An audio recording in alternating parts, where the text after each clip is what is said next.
Back in the winter of 2001, with several successful small fairgrounds already under my belt, I was looking to broaden my portfolio. Back then, I was young and arrogant, only successful in the first place because my father had given me such a sizable loan to launch my empire back in the mid-90s. I was prone to jumping into things without properly thinking them through, and that had served me well time and time again. I had been lucky with my investments. My luck was about to run out. I remember seeing Fun Kingdom in the newspaper. This old abandoned theme park had been gathering dust for 4 years, since its abrupt closure in 1997. There were red flags here, of course. I did my research and I should have paid more note to the strangeness of the park's abandonment. It had been, by all measures, a successful business for 20 years. Revenue was growing year on year. The local area had been stunned by the park's notice that it would cease operations in late 97. But as I said, I was young and dumb. I didn't think about the suspiciousness of a successful business abruptly closing down. I was simply glad to see the bare-bones framework of a theme park already close to operational, needing only some safety checks and light maintenance before it was ready to go. And with the name Fun Kingdom still being in people's minds, and the popularity of the place only 4 years prior, I saw this as a no-lose investment. The previous owners had done all the work for me. Here was a tried and tested business model, ready to go, and all I needed to do was buy my way in. The information at the bottom of the advert should certainly have clued me in to the peculiarity of it all. Ring the following number to talk price. No time wasters. Looking for immediate sale. I rang the number.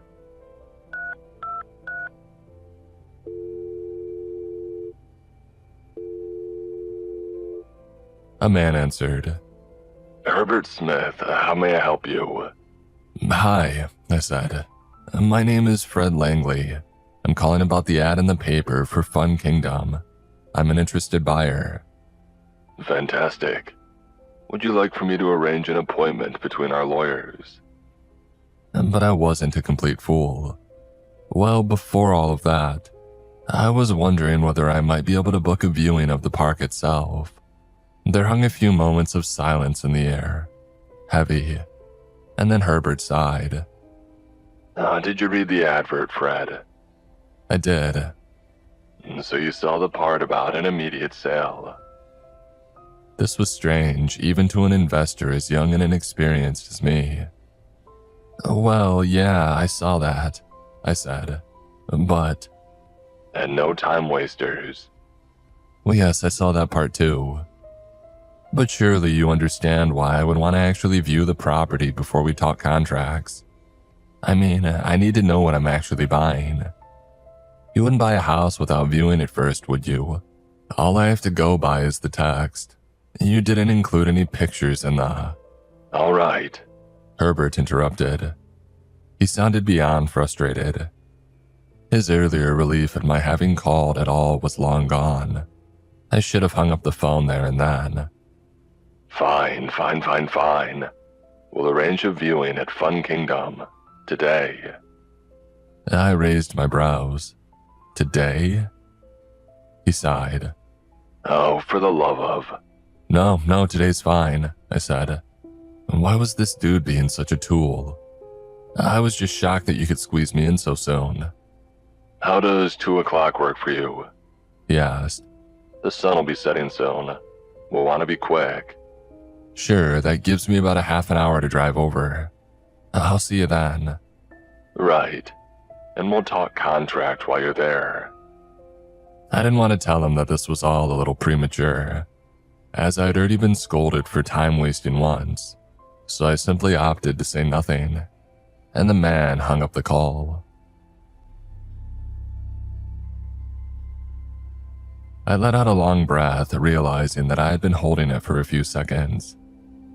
I had never had such a struggle with business dealings in the past, but I reminded myself that my other fairgrounds, bought with Papa's money, had all been small fry.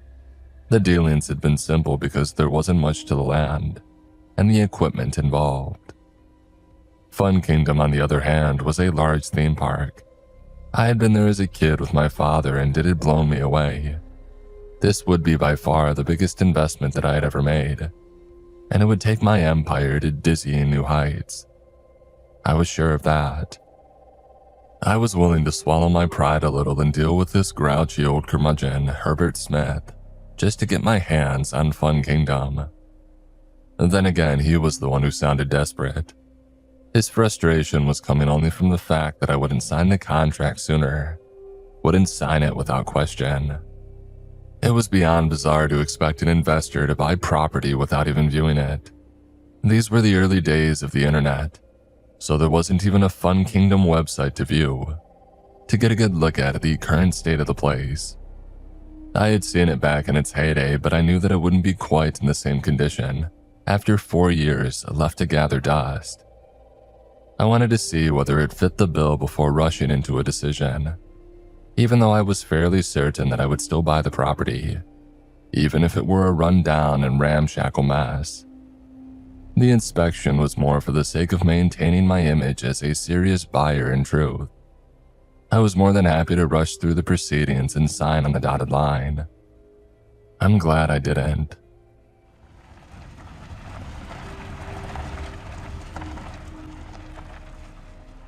I pulled into the car park a few minutes before 2 o'clock in the afternoon, as gray clouds were parting to let the winter sun through. That was a good omen, I hoped.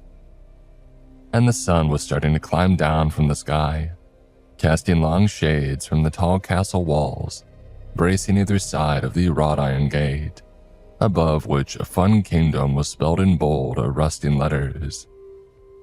And despite me being early, Herbert was already impatiently tapping his foot against the weed-ridden tarmac of the car park, arms folded as he waited for me to park up and get out. I hurried over to the old man with disheveled gray hair and rimmed glasses, and I tried my best to mend the wounds of our admittedly rocky start. "Hey Herbert, I'm Fred." Obviously. Right. Yeah, he was going to continue to be an ass. Best to just get through this as painlessly as possible, I decided. "So, shall we take a quick look around?" I asked, putting the emphasis on quick. And Herbert seemed to like that, as his sulk very nearly curled up into a smile, but stopped at a horizontal line. I would take that as neutral and nonchalant was better than grouchy. "This way," he said, motioning with a hand as he led me over to the gate. He fumbled with a set of keys and thrust one into the padlock.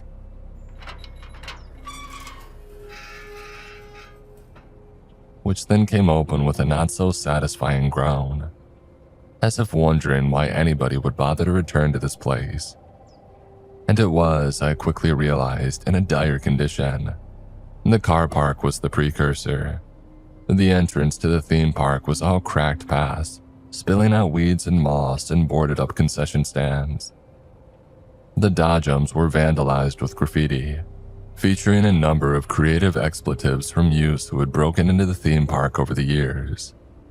The wooden roof of one stall had crumbled inwards, perhaps in one of the heavy storms that we had the year prior. "Oh, it just needs a bit of TLC," Herbert said, hurrying me along the weed-ridden path. "It really is a steal. We're only asking for $50,000. And that perked me up. I had surely misheard him. $50,000. Yep. "As a deposit?" I asked. "No, that's the total sum. $50,000 and the entire place is yours." "The whole park? That doesn't sound right, sir." "Well, it is," he said, coming to a stop outside the walls to the inner castle, which had always been one of my favorite sections of the park. It was home to terrifyingly tall roller coasters, and the ghost train, and even jousting shows. But Herbert didn't seem keen to go any farther. "So does that mean you're ready to sign?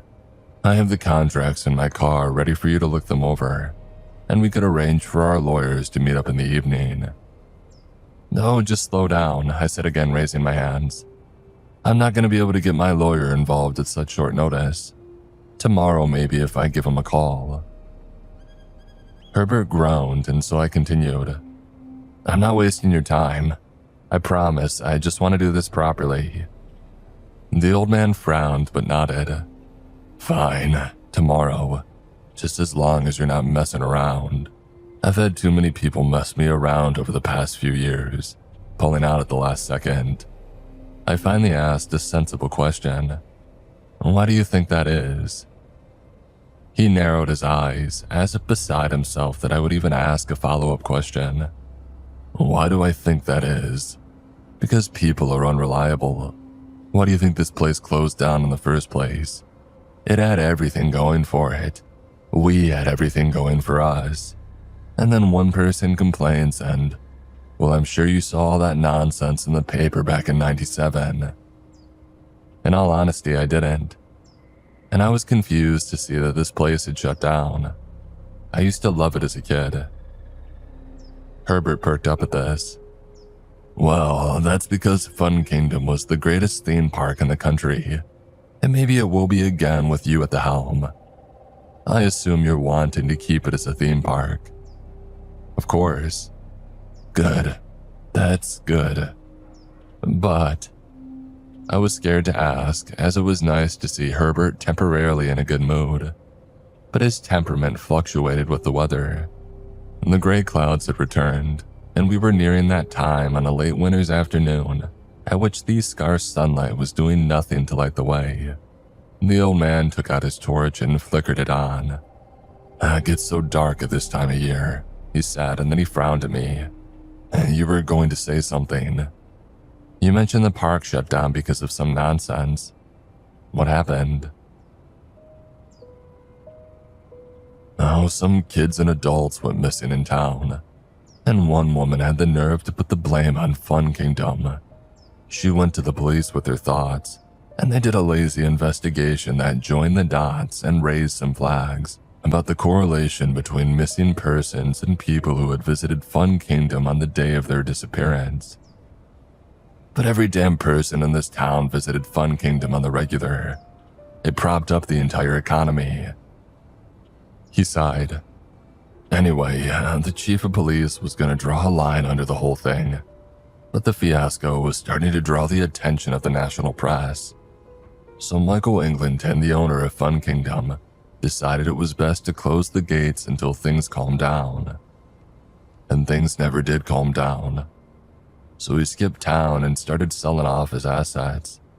He left me here to hold the bag. And that brings us to today.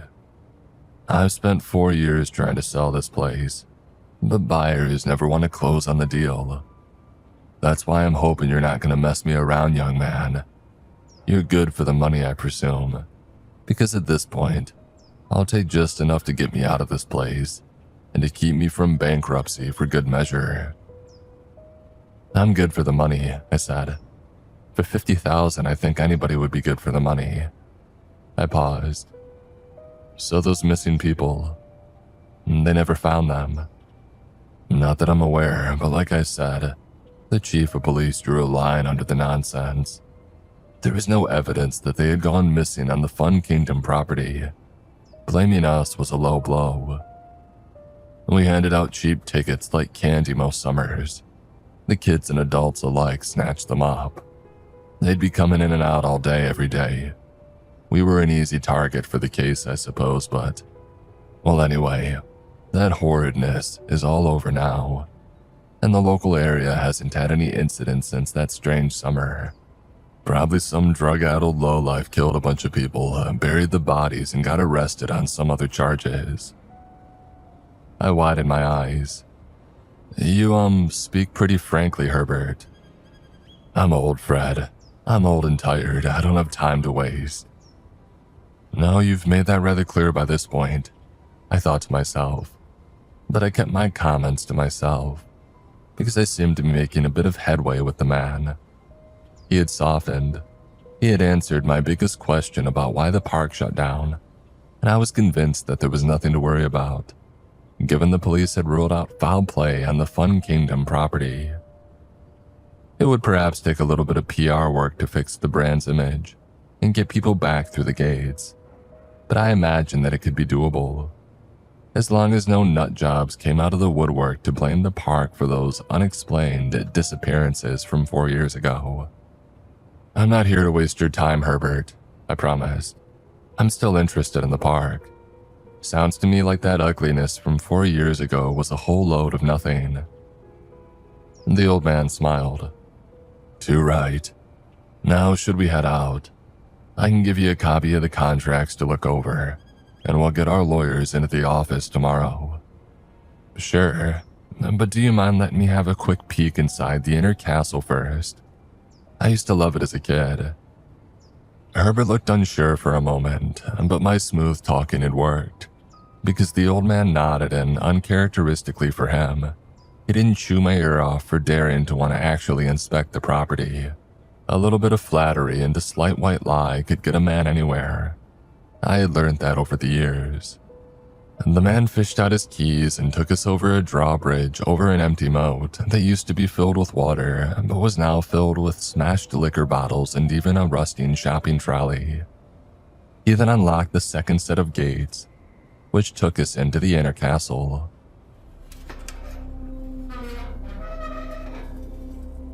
Walled on all sides by a faux castle that included gift shops and the ghost train ride and even a small cinema. Even with moss and vines climbing the walls and shooting through the paths below our feet, I still felt a sense of childlike wonder to be back in this favorite place of mine from my childhood. My eyes went up to the staggering heights of the Red Death roller coaster. At the far side of this gargantuan inner courtyard between the tall walls of the castle, and then went down to the sad side of the many smaller rides that look rusted and forlorn. There would be some serious maintenance required to fix up these gems from my childhood. Not even the rosy hue of nostalgia could blind me to how much work needed to be done. I was fortunate, I realized, that Herbert was asking for such a sickeningly low price for Fun Kingdom. It would take a significant investment to get the park back up to scratch and ready to be opened. I wagered it would be at least a year before I could open the gates to the public. Herbert smiled as he clocked me scanning my surroundings and likely saw the cogs in my brain working. He likely saw in my eyes that I was in fact a serious buyer and that I had done everything but sign my name on the contract. He seemed to relax a little now, realizing that I wasn't like the other buyers. You liked this place when you were a kid, huh? He asked. Yeah, I came here with my dad all the time. I'm good. I'd much rather sell it to a local. As I said, I've had some idiots mess me around over the years. They take a look at the place and they just... Herbert stopped, as if catching himself before saying something that he ought not to say. Well, they must be put off by the weeds and the vines and the rust and such.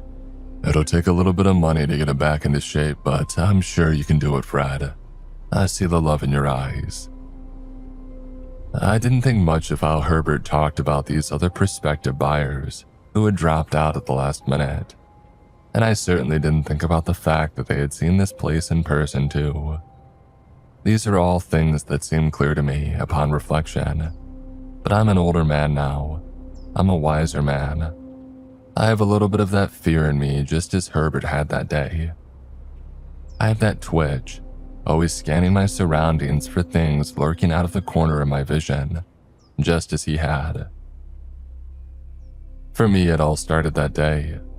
It all started as I passed the dark entrance to my favorite ride from my childhood, above which hung a wooden sign with the words, Ghost Train. There was movement from within. Just a flicker of movement, a yellow shape in the black. It was almost imperceptible in the dim light of an overcast late afternoon as we neared dusk, and by the time Herbert had brightened the spot which drew my gaze, filling the shadowy entrance of the ghost train with his torchlight, the yellow had gone. Herbert was stammering more than ever, struggling to catch up to his breathing. We ought to leave now, Fred. It's getting dark. The sunlight will be gone in half an hour or so. I might not have thought much of that yellow blur. I might have chalked it up to my eyes playing tricks on me. It could have been the reflection of Herbert's torch glow catching something. It could have been any myriad of things. But I knew from the horrified look on the old man's face that it was something of which he was well aware. Something that he was hiding from me. Something that he had been hiding from me since the beginning. As I said, I was young and foolish, but not entirely stupid. "What was that, Herbert?" I asked. "Nothing," he said, motioning back towards the gates with his torch. "Come on, let's go home now." "Was somebody in there?" I pressed. "A squatter, perhaps. One of the vandals who had graffitied those dodgems. It's okay, Herbert, I just want you to be honest with me." "Are you a serious buyer, Fred?" "You know I am, and we've gone over this a dozen times, but if..." I had to choose my words carefully. Something wasn't right about that yellow shape, and if I were to get answers, I would need to tread carefully and not get on Herbert's bad side again. When I become the owner of this park, I'll need to know about trespassers who have been causing a nuisance for you over the past 4 years, won't I? I'll need police help to clear them out." Herbert seemed assuaged by this. "Right, of course. Well, we can discuss all of that back at my office." "So, was it a squatter?" Herbert didn't reply. He led me back to the gate, and I realized that I wasn't going to get a good answer out of him, and I was feeling quite cold all of a sudden. The wind hadn't really picked up, but some instinct of mine had. I had ignored all the stories that Herbert told of the park's past, and I had ignored the rundown nature of the property. But I couldn't ignore this. That yellow blur. The more that I thought on it, it hadn't looked right at all. It had been quick. Far too quick. It had to be a squatter, I told myself. And if Herbert had answered me, I would have believed that. I would have been persuaded. But his silence struck me with terror. And we made it back to the gate through which we had entered the inner castle. But Herbert was frozen at the padlock, with his keys in hand. "No," he said. No. "No what? What's wrong?" I came to a stop beside him and I looked down to see the man holding a second metal padlock beside the first. It was a padlock that hadn't been there when we had first arrived. Somebody had locked us in. "Is this a joke?" I asked. I wanted to ask whether it was the squatter or one of his friends, but I was scared to keep asking questions. I was scared because I knew that Herbert would crack soon and tell me what I already knew deep in my gut. It wasn't a squatter, and something was very wrong with this place. I should have left when I had the chance, like those other prospective buyers. Herbert frantically dialed a number on his bulky cell phone and tapped his foot as he waited for someone to pick up. "Alicia, yeah, it's me, I'm at the park. Yeah, with a buyer. Listen, Steven hasn't been over to the park today, has he?" He paused to let her answer and then swore under his breath. "No, I'm fine, I just..." He stopped to smile at me awkwardly, but it was too late to pretend. I was seeing through the whole charade now. "Just, head over here with the bolt cutters, will you? I think somebody's, playing a little prank on us. There's a fresh padlock on the gate. And just a cheap set of bolt cutters will cut through it. Ask Mikey at the store." "No, you don't understand, it's a fresh padlock, a brand new one. Somebody put it there, I don't have the keys for it." "I know," he screamed. And then he cleared his throat and he smiled at me again apologetically. "Sorry, Alicia, sorry. I'm not cross at you, I just..." "Good, thank you. Yeah, as soon as possible, please." Herbert hung up the phone and gulped, casting his torch over my shoulder at the darkening inner castle. Dusk had well and truly arrived, and nightfall would be soon upon us. "So Alicia's on her way to let us out?" I asked in a croak.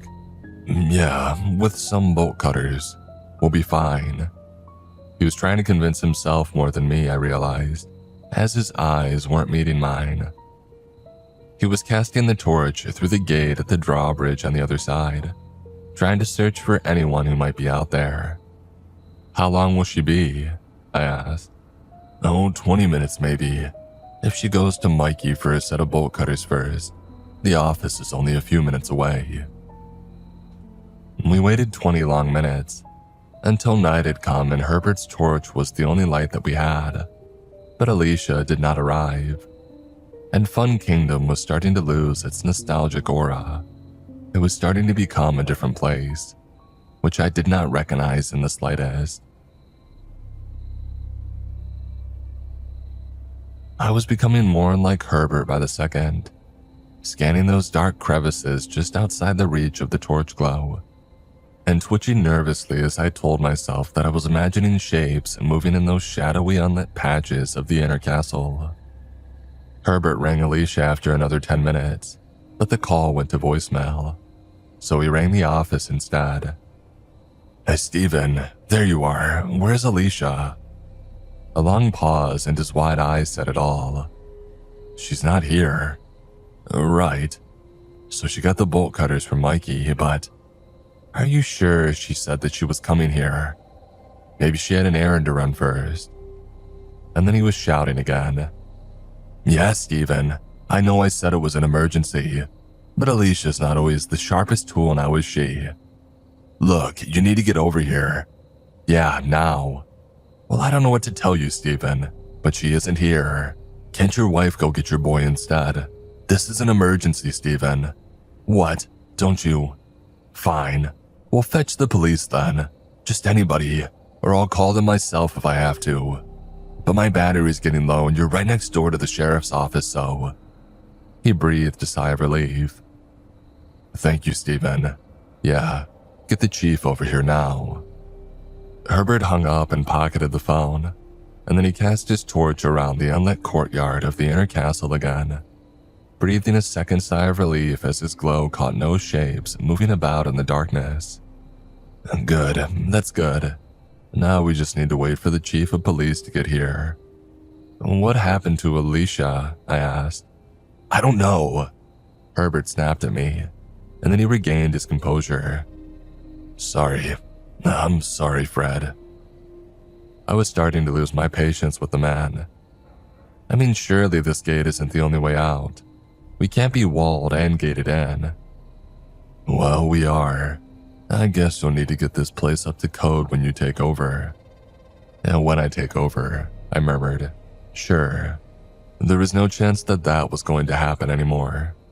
Some use had locked us into the inner castle, and now Alicia wasn't picking up her phone, despite having told Steven that she was heading here. So my mind was racing with possibilities. Horrible, horrible possibilities. What was the yellow shape that I had seen in the darkness? Tell me the truth, Herbert, I said. I think I deserve that, don't you? You're not telling me what we saw on the entrance to the ghost train. Herbert surprised me. He didn't shrug off my question this time, or at least he didn't shrug it off in quite the same way.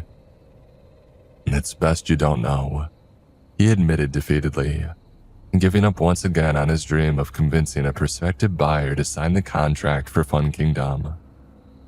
All you need to know is that we're not safe here, and we should be hoping that Chief Jameson is already on his way over here, because we're running out of time. I frowned. Running out of time? Look, you're afraid of these squatters, and I'm afraid of them too now. So let's put our heads together. Let's think. There must be some other exit. There isn't. I don't mean an official way out, not a fire exit or something. Just come on, we could go into the castle walls and shimmy down into the moat from one of the windows or something. I laughed. Of course, then we would be stuck in a moat. Well, there is a drainage tunnel that cuts back out to a nearby road. Herbert frowned. But that sounds dangerous.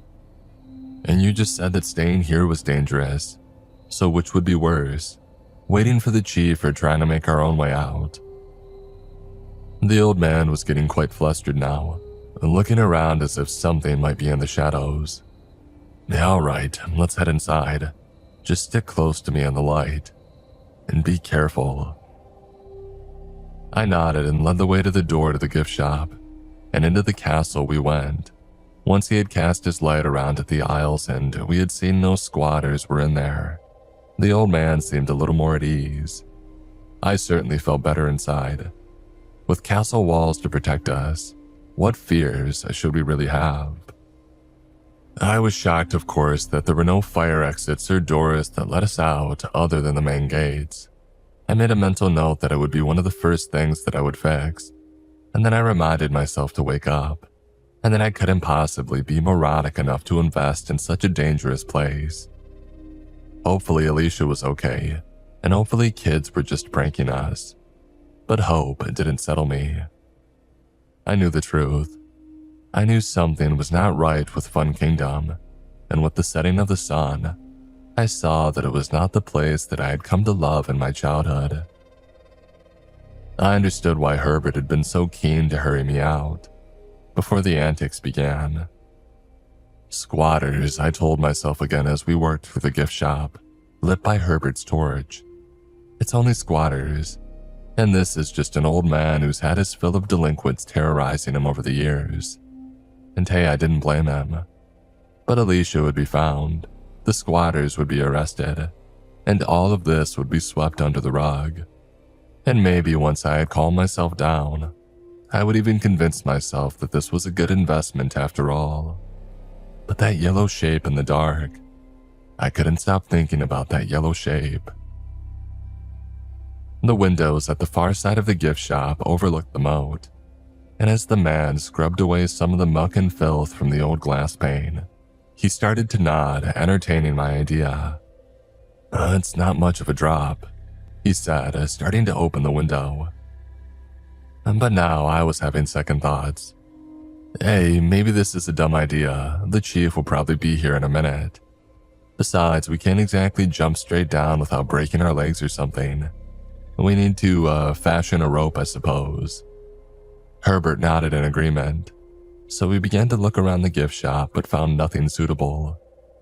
And then we wandered out into the castle corridor, and the moment that we left the gift shop behind us, there came the sound of a door slamming. It reverberated around the walls of the inner castle building, which looped in a square around the courtyard, and sounded to come from both the left and the right. It was impossible to know from which way the door slammed, and it was impossible to know from which way the footsteps were coming. Loud clunking, grinding footsteps. Hardly footsteps at all. Herbert gasped and grabbed my arm. "We need to hide, now." "Is this person really that dangerous?" I asked. "Oh, there's more than one." "All right, well, the chief of police will sort them out. We need more than a small-town cop. We need an armed military unit." I frowned. "For squatters?" "Oh, they're not squatters." Herbert turned off the torch and dragged me into one of the rooms and shut the door behind us. It seemed to be a security office with a dusty monitor on its desk and a forgotten computer beneath. And as he hurried us underneath, knocking over the old PC in the process, I heard those clunking footsteps approaching. There was such a strangely heavy thump and thunk to them, but they were footsteps. I had no idea how else to describe them. They just weren't shoes. They weren't bare feet slapping against stone tiles either. What were they? The footsteps stopped in the corridor outside the security office, and the two of us waited under that desk, holding our breaths. We waited for the clunking of feet to start again, but they didn't. There was silence in the inner castle, outside our pitch-black security office, but it was a weighty silence. It was one that I didn't trust. That person was out there, not a squatter, a person with heavy, impossible feet. I wanted us to wait until the sun came up. The chief of police wasn't coming for us, that much was clear. There were no sirens outside. There were no voices from the cavalry come to cut us free from the gate padlocked to keep us inside. There was Herbert and there was me, and there was someone outside the door. I wanted to explain this to the old man, but he didn't seem to understand. He chose to hope blindly that the terror had passed. After a few minutes of sitting in unsufferable silence, the man crawled out from his hiding hole and turned on the torch. I didn't even dare whisper for him to get back down, because the slightest sound would have given us away. I was sure that even the shuffle of him clambering up and the click of his torch turning on would have given us away. The person was still out there. That was what I wanted to tell him. He was too desperate to see that.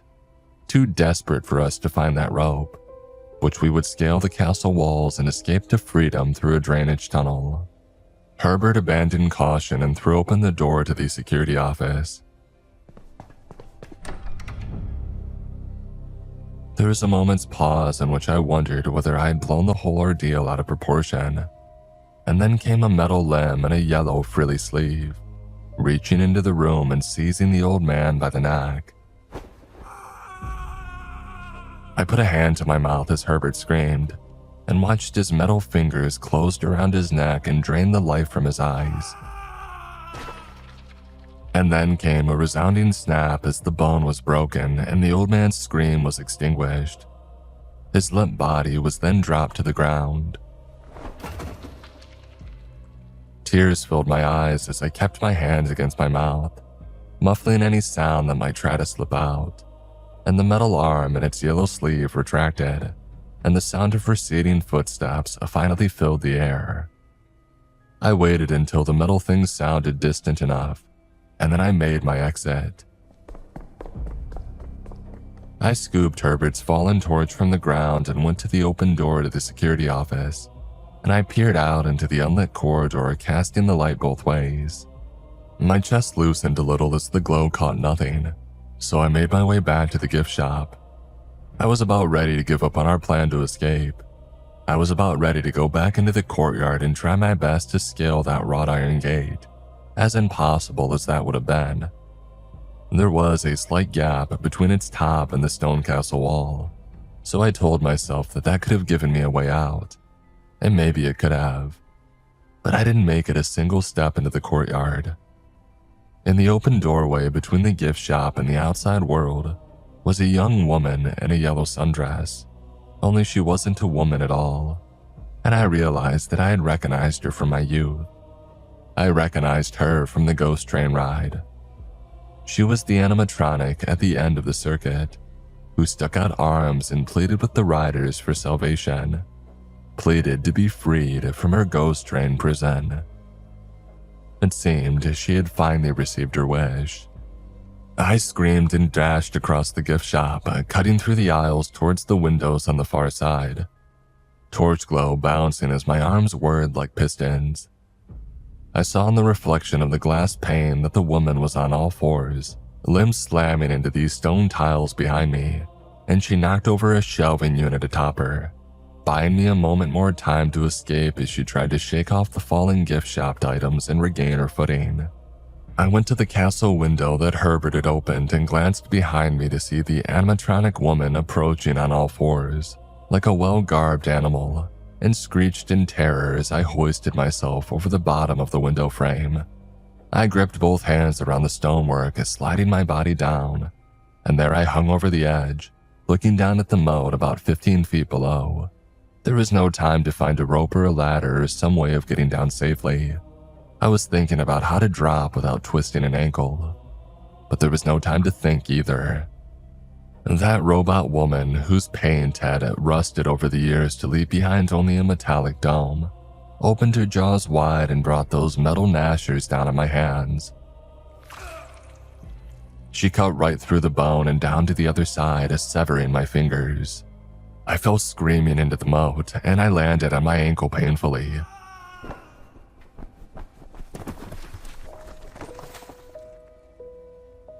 Rolling over onto it and then falling to my side. My entire body was throbbing in excruciating agony, and even then, only adrenaline kept me from fully appreciating the level of pain which truly riddled my entire body. I had to survive. The thing in the yellow dress was above me, looking down at my mangled form at the bottom of the drained moat, and likely licking its metallic lips in hunger, wanting more of me than just fleshy digits. With a mangled hand and left ankle and a torch gripped loosely in my right hand, I hobbled my way around the moat, and I found the grate to the sewage drain. I felt a surge of relief that the grate was not bolted to the wall. It swung open with a light pull, but then came the smash of glass and the thunk of something large and metal landing in the moat, just around the corner from view. I realized that the torch would only draw it to me, so I dropped it at the entrance to the tunnel, and I made my way into the pitch black, pursued by clunking footsteps. It was 100 yards to the street. The street lamps marked the hole at the end, where the tunnel went out into a river, and a grassy embankment would take me up to the road. Just 100 yards, no distance at all. But tiptoeing through the dark with the clunks of an approaching beast scouring the black for me made those 100 yards feel more like 1,000. I clung to the walls, I crawled on the floor, I zigged and zagged and held my breath.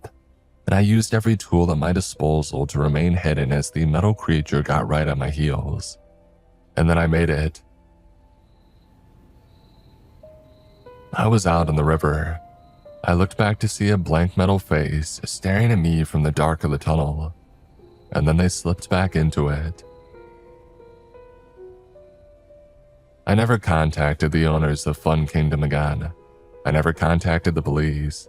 I never went back to the town. I ran and never looked back.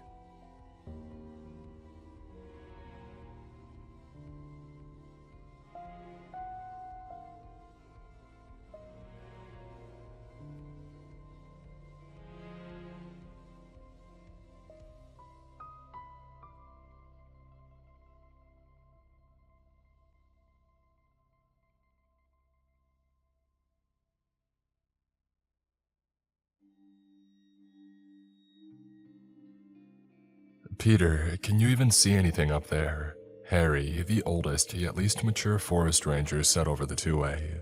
High on my perch in Tower 3, I had a full 360-degree view of the national forest that stretched out to the horizon. This was a dumb joke that he liked to ask every time that I drew the short straw for this position. Yeah, vision is clear. No smoke, no fires. No adverse weather conditions. Cool, hey, can you see me flipping the double bird to you? He said this so often that I mouthed the words as he spoke. Harry, like stress or radiation, was fine in small doses, but God help you if you have to have a weekend shift with the man. That's a negative, I said.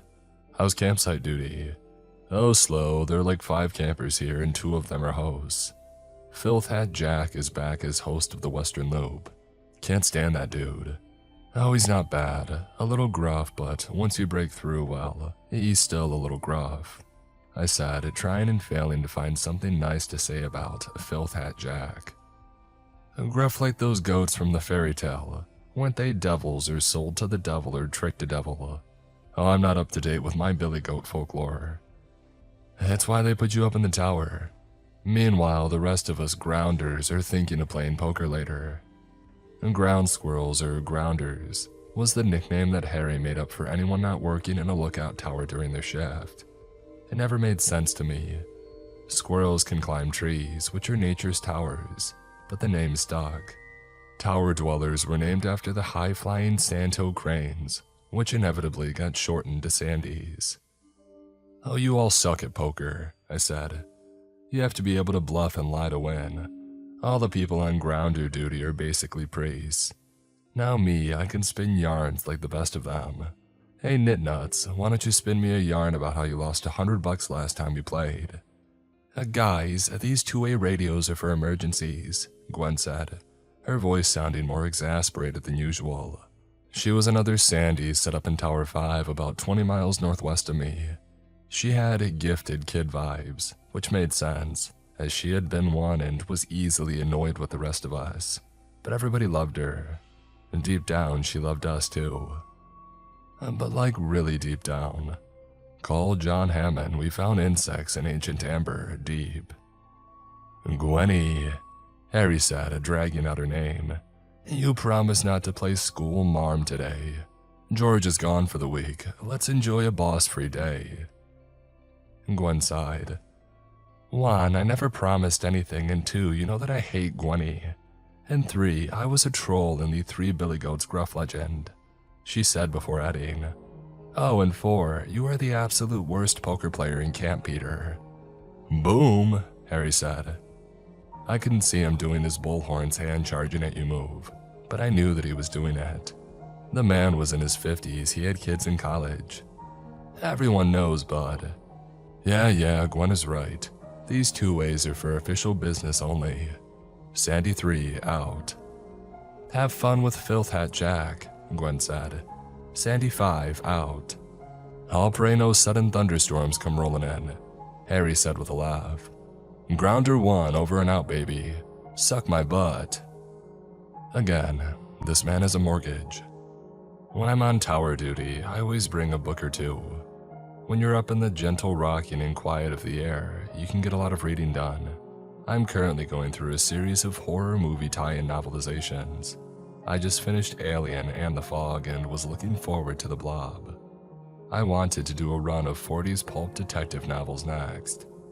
No, I don't have a girlfriend. Why do you ask?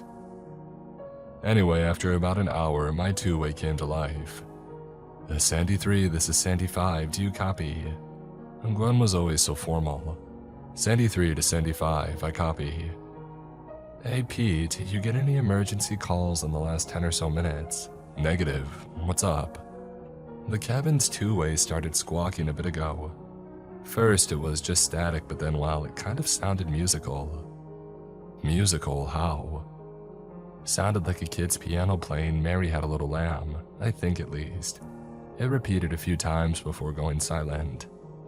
Maybe radio signals bleeding through. I thought that at first too, but I haven't heard anything since. Maybe you have a fan out there that really wanted you to hear the rendition of a childhood favorite. If anyone knows I'm up here, I'm already in trouble. No one is scheduled to come out this way today. I wouldn't go speaking that out into the wider world, Gwen. Oh, I'm not alone, Pearl is here with me. We're attached at the hip, you know. Pearl was what she called her pistol. All of us carried something when we went out into the wild. In my civilian life, I'm not much of a gun guy. Out here, though, I understand that it's an important tool in my tool bag. Don't want to be cornered by a wild cat and not have something to scare it away. Oh, Pearl is a straight shooter after all. The best. Let me know if you hear anything, huh? My intuition is pecking at me. Roger. If it comes back, try to record some of it with your phone. Oh, that's a good idea. Sometimes we 9-gifted Sandys stumble into one. I regret telling you that all the flippin' time, Pete. Sandy 5, out. Sandy 3, over and out. I hung up the microphone and walked over to the north-facing window. If the weather is clear, I can sometimes make out Tower 5 from here. It takes a minute to spot, but I always can because, as the old saying goes, there are no straight lines in nature. While not technically true, it's mostly true and a useful guide for spotters. The difference between Mother Nature and her wayward child, mankind. I scanned the horizon for anything out of the ordinary, but everything looked serene. This view never changes, but it also never disappoints. The number of hours that I've sat out on the catwalk just staring out at the natural world would astound you. To work as a ranger, you have to have not just a healthy fear and appreciation for the wild, but genuinely love it. I heard electronic squelches behind me and turned to see some of the lights on the cabin's 2-way lighting up. I walked back over, picked up the handle, and spoke. Sandy 3, come back. Static broke through the speakers, but that was it. No words and no childhood songs, nothing but grating static. I waited a bit to see if anybody would respond, but after 2 minutes of staring at the speaker, I determined it was nothing. I kicked back in my chair and dove back into my paperback. 2 pages later, Gwen came back. Sandy 3, this is Sandy 5. I groaned as I sat back up and grabbed the microphone. And go for Sandy 3. Peter, do you see something in the sky? North, northwest. Trailing the long, coiled cord behind me, I walked to the window and looked in the direction that she told me. I held my hand over my eyes to shield any glare, but I still didn't see anything. I pressed the button. Negative, can't see anything. What is it? I don't know, I was knitting and I heard something whoosh over the tower.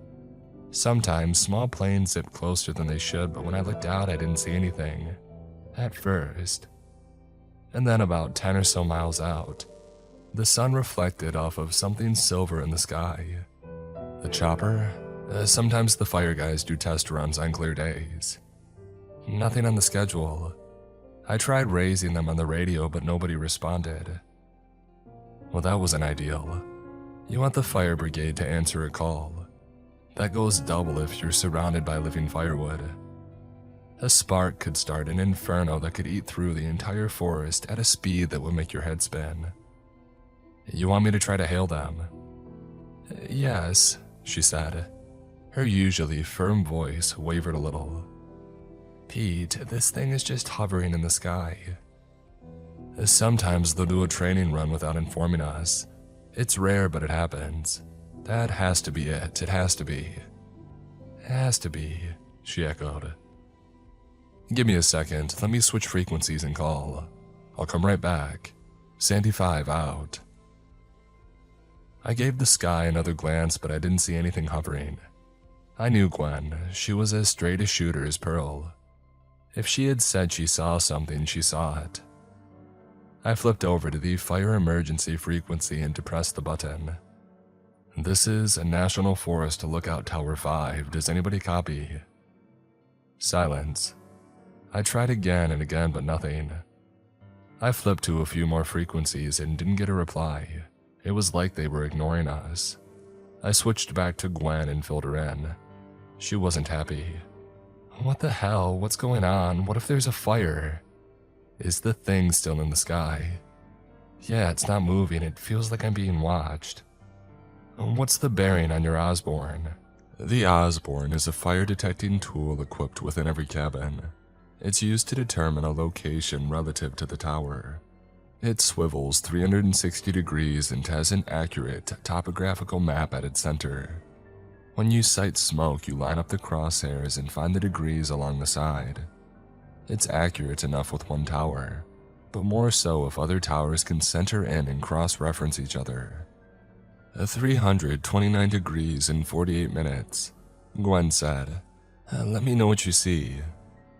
I moved the Osborne to the bearing and took a gander through the crosshairs. My eyes are trained to follow along the ridges, so it took a second for me to adjust to the sky. At first, I didn't see anything with my naked eye. Then I did notice the sun glint off something. Oh, Gwen, I see it. Barely, but there's something there. So I'm not crazy. Well, that remains to be seen. But with this, you're good. I don't like that I can't get through to fire and rescue. That's never happened before. Try your cell phone. Maybe you can reach them that way. I tried, no signal.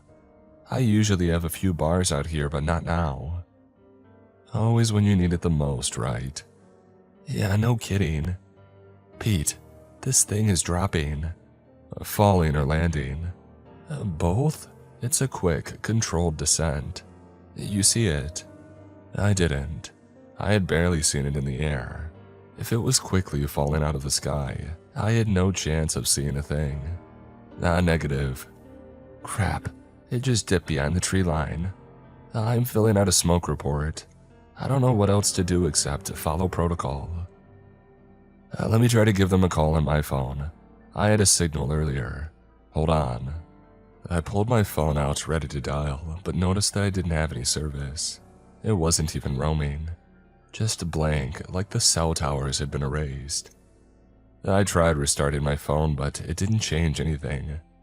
I don't have service either. I said into the two-way. Any changes over there? I heard Gwen hit the button to speak, but she didn't say a word. Instead, I listened to her handheld two-way radio click several times, and sure enough, the beginning of Mary Had a Little Lamb had started playing. Finally, she whispered, "Are you hearing this?" I am. The song suddenly stopped, and a calm, almost robotic voice started to speak.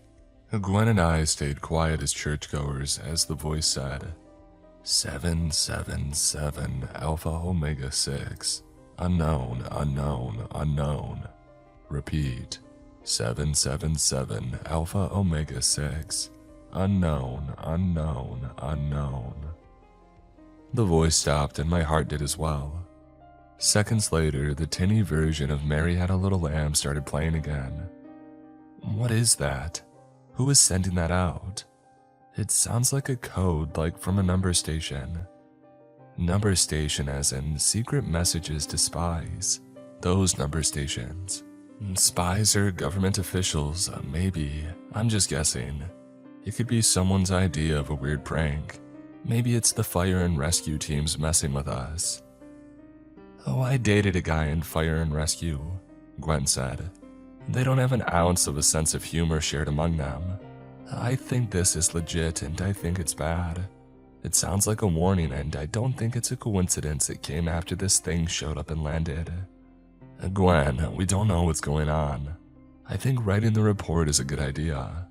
You want me to relay a message to the campsites? Get another ranger out there. Maybe you'll get lucky and Terry will get dispatched, I said, trying to lower the tension. Gwen may have sounded calm to the untrained ear, but I knew she was scared, or at the very least, unnerved. I was as well, but I didn't want to share that. She laughed, but it sounded like it was Texas two-stepping with crying. And do you know that he told me the other day that he thought, if given 6 months of training, he could make the Pro Bowler tour, with nothing but alley balls. Maybe we should encourage it and give our ears a break. Actually, he said, I could throw cheese like a pissed-off Wisconsinite, Gwenny. She said, imitating his voice. That man has kids in college, Gwen, I said. That man watched 9/11 as it happened, she said. Oh, that's a good one. Our conversation was cut short when we both heard a low rumble and felt a slow rolling earthquake shake our towers. I grabbed onto my table as the entire cabin rocked back and forth, like a ship hit by a rogue wave.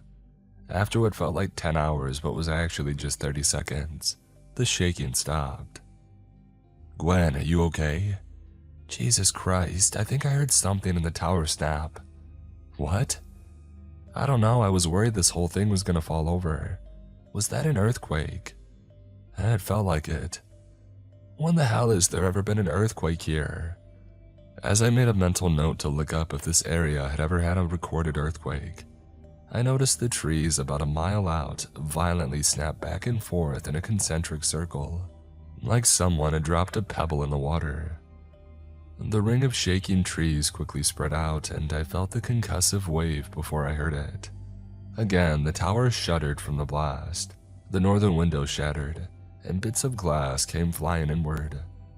I ducked under the desk with the cabin two-way to avoid Swiss cheesing my body, but several of the shards caught my arm. I winced in pain as the glass bit into my flesh. Not wanting to bleed out, I ripped off the sleeve of my shirt and did my best to staunch the bleeding. Once the blast had passed, I shot up and turned to the southern window. You could physically see the concussive wave working its way through the trees toward the campsites. Gwen, are you good?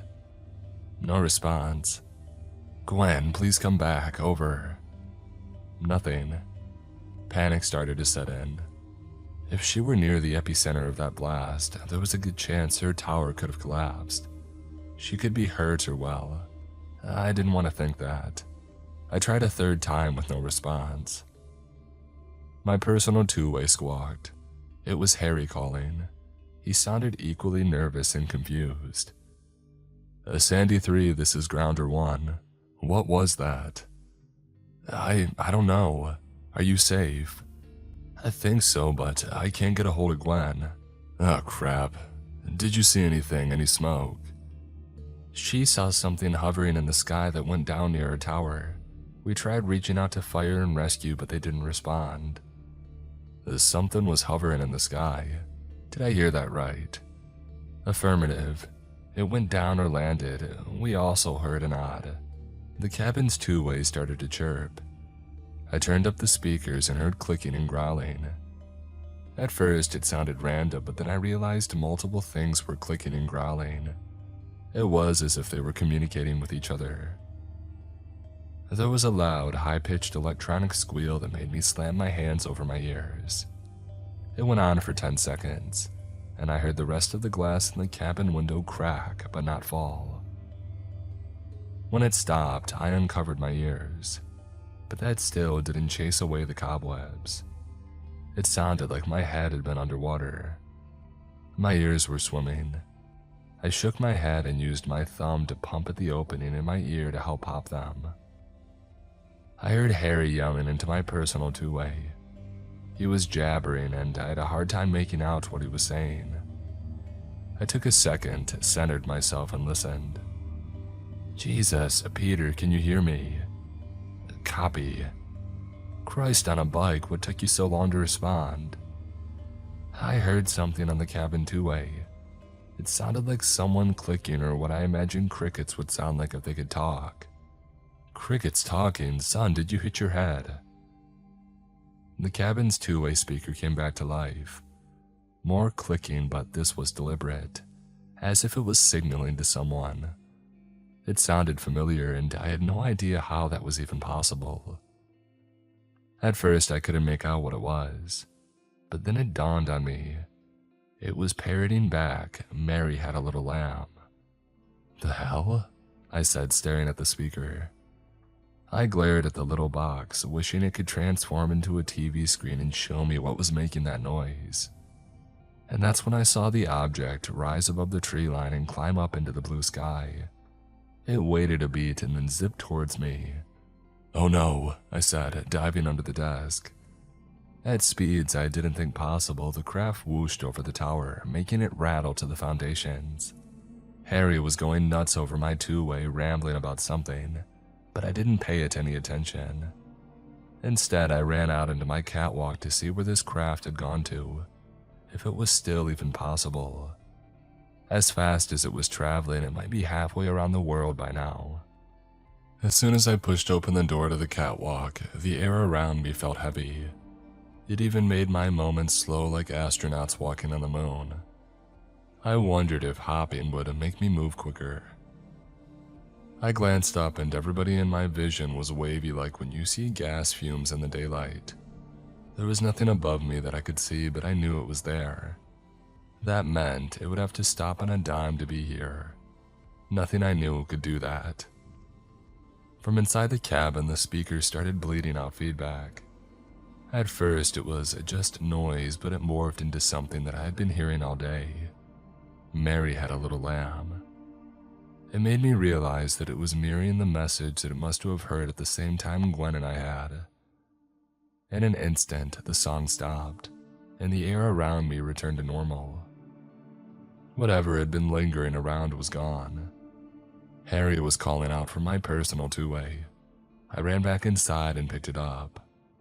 "Peter, do you copy?" "Copy," I said. "Jesus, what's happening out there?" Before I could answer, my eyes flicked towards the north window, and I saw a thin ribbon of smoke in the horizon. It looked dangerously close to Gwen's tower.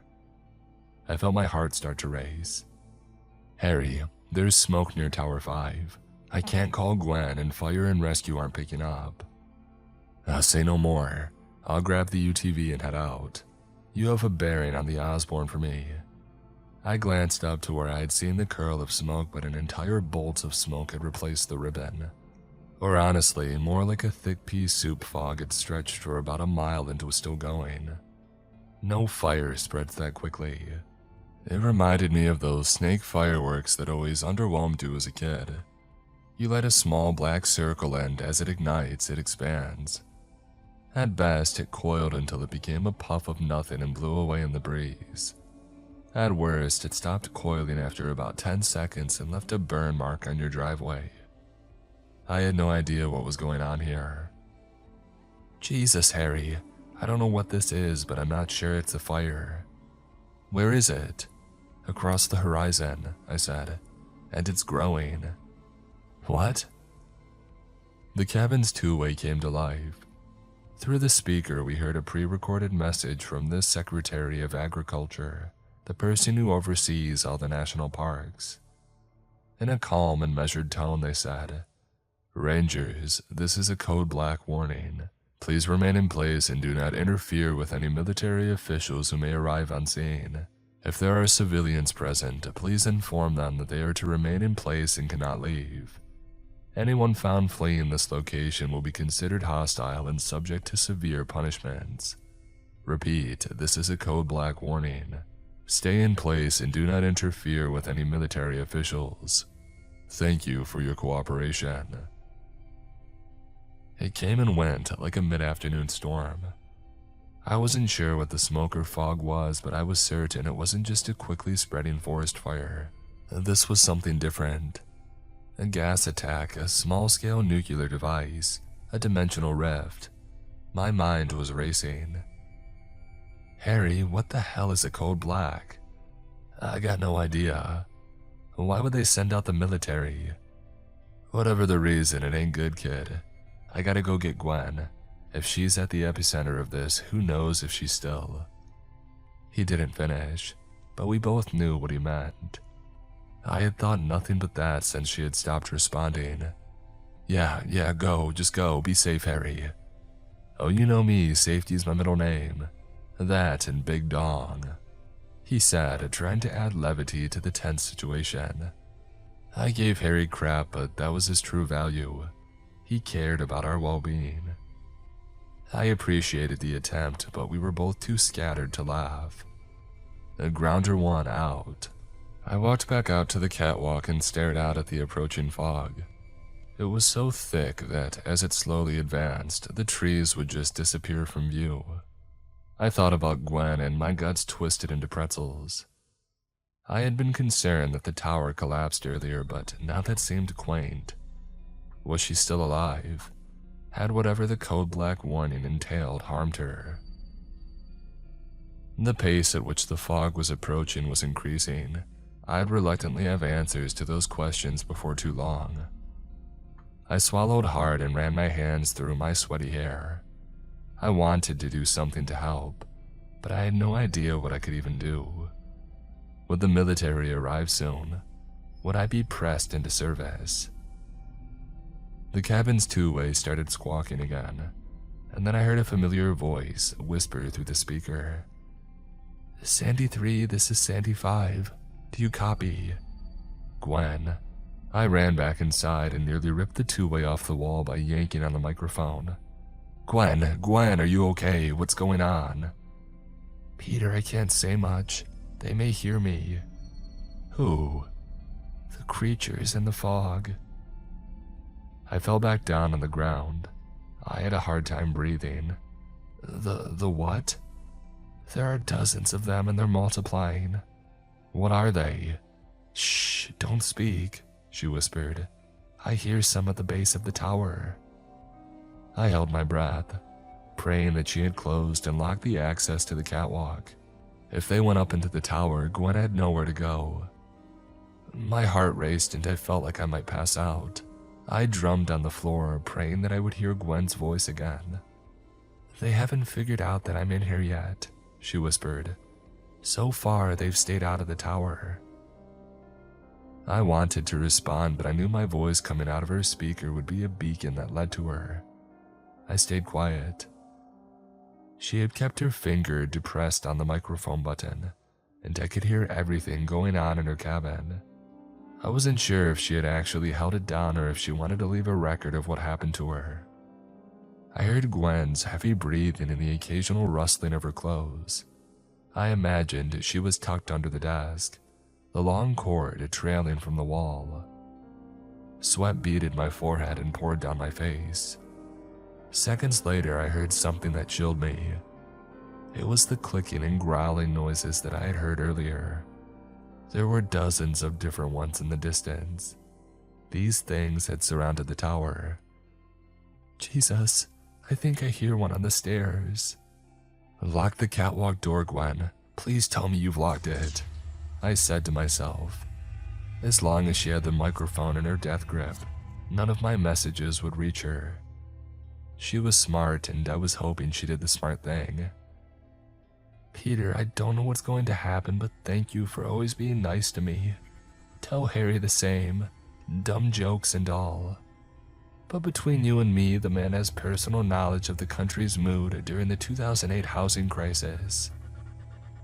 Tears formed at the corners of my eyes, but I smiled. A good one, Gwen. I'm not saying this is goodbye. I still have Pearl with me, but in case, Jesus, there are more of them on the stairs now. She said, her voice lowering to the point where it was barely audible. I'm scared, Peter. I don't think these things are from. The radio cut off. No noise, no static, no connection with her two-way. I pressed the button and whispered, Gwen, can you hear me? Silence. The cabin's two-way shorted out and died. I ran to my personal two-way but knew that I didn't have the range with it. She was alone, cut off from all humanity. I bolted up and ran to the catwalk. The curtain of fog was inching closer. I thought about Harry driving like a madman towards it with reckless abandon. He needed to turn back, but there was no way to reach him now. My heart ached. That man had a family. With nothing to do but prepare for the approaching wave, I locked the catwalk and moved the sparse furniture towards the open windows. Not to stop them from coming, but to slow them down in the hopes that the military might have a plan. I pulled out my handgun, loaded it, and watched the fog roll toward me. I don't know what's going to happen. I don't know if any of us will get out of this alive. I don't know if this can even be stopped. I turned to the southern approach, miles from the darkening fog, and admired the landscape. It really is pretty up here.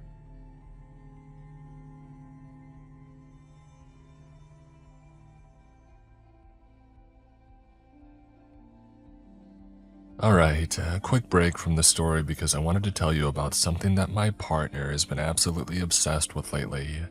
Jones Road Beauty. Now I'll be honest, before this, makeup for her usually meant a long routine and stressing to get out the door in time. But she started using their Miracle Balm and I noticed the difference almost immediately. It doesn't cover her skin, it actually enhances it. It gives this really natural look, your skin but better glow. And she can literally apply it with just her fingers in under a minute. What she loves most is how simple it is. One product works as a blush, highlighter, and even a little lip tint, so her whole routine is way faster, especially on busy mornings or when we're heading out quickly. And everything from Jones Road Beauty is made with clean, skin-loving ingredients, so it looks natural and feels lightweight instead of heavy or clogging pores. They also just launched their new shadow stick, which she's been using non-stop. You just swipe it on, blend it with your finger, and you're done. No brushes, no mess, it's super easy. And it works for both everyday looks or something a little more dramatic. If you want modern day makeup that's clean, strategic, and multifunctional for effortless routines, for a limited time our listeners are getting a free Shimmer Face Oil on their first purchase when they use code MrCreeps at checkout. Just head to jonesroadbeauty.com and use code MrCreeps at checkout. After you purchase, they will ask you where you heard about them. Please support our show and tell them that our show sent you.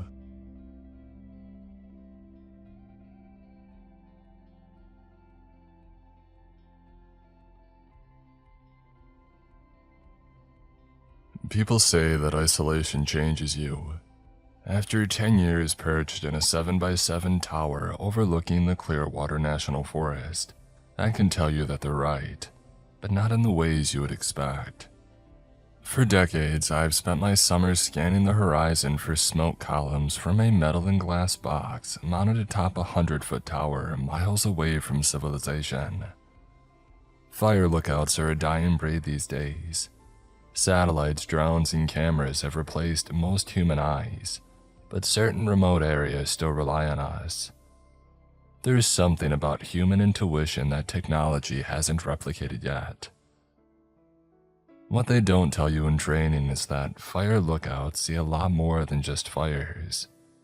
When you're responsible for 300,000 acres of wilderness with high-powered binoculars and nothing but time, you witness things that nobody was meant to see.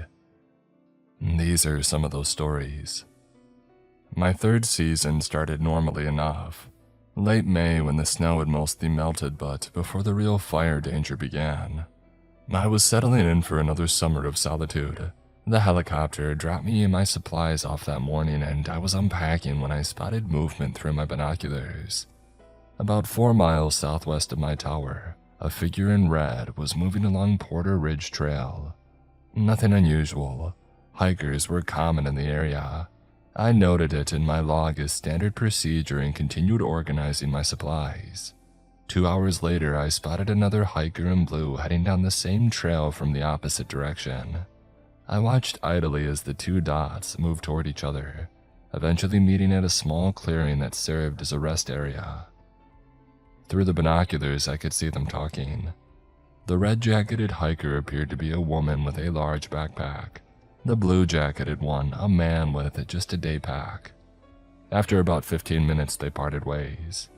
The man in blue continued north and the woman in red headed south, or at least, that's what should have happened.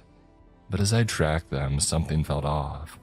The man's posture had changed. His gait seemed different, heavier somehow, and he now had a large pack.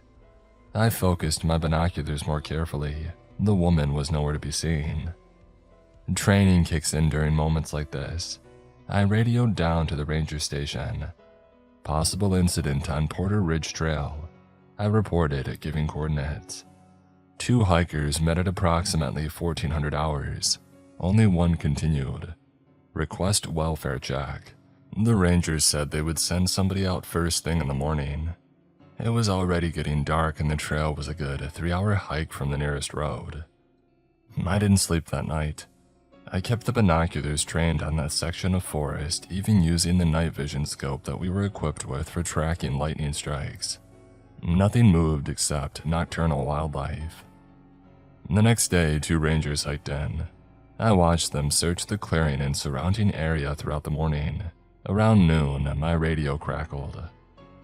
Lookout 1, this is Ranger Davis, come in. Go ahead, Ranger Davis. We found a hiking pole and what appears to be dried blood on some rocks just off trail near the meeting point. No sign of the hiker or the backpack. We're calling in search and rescue and law enforcement.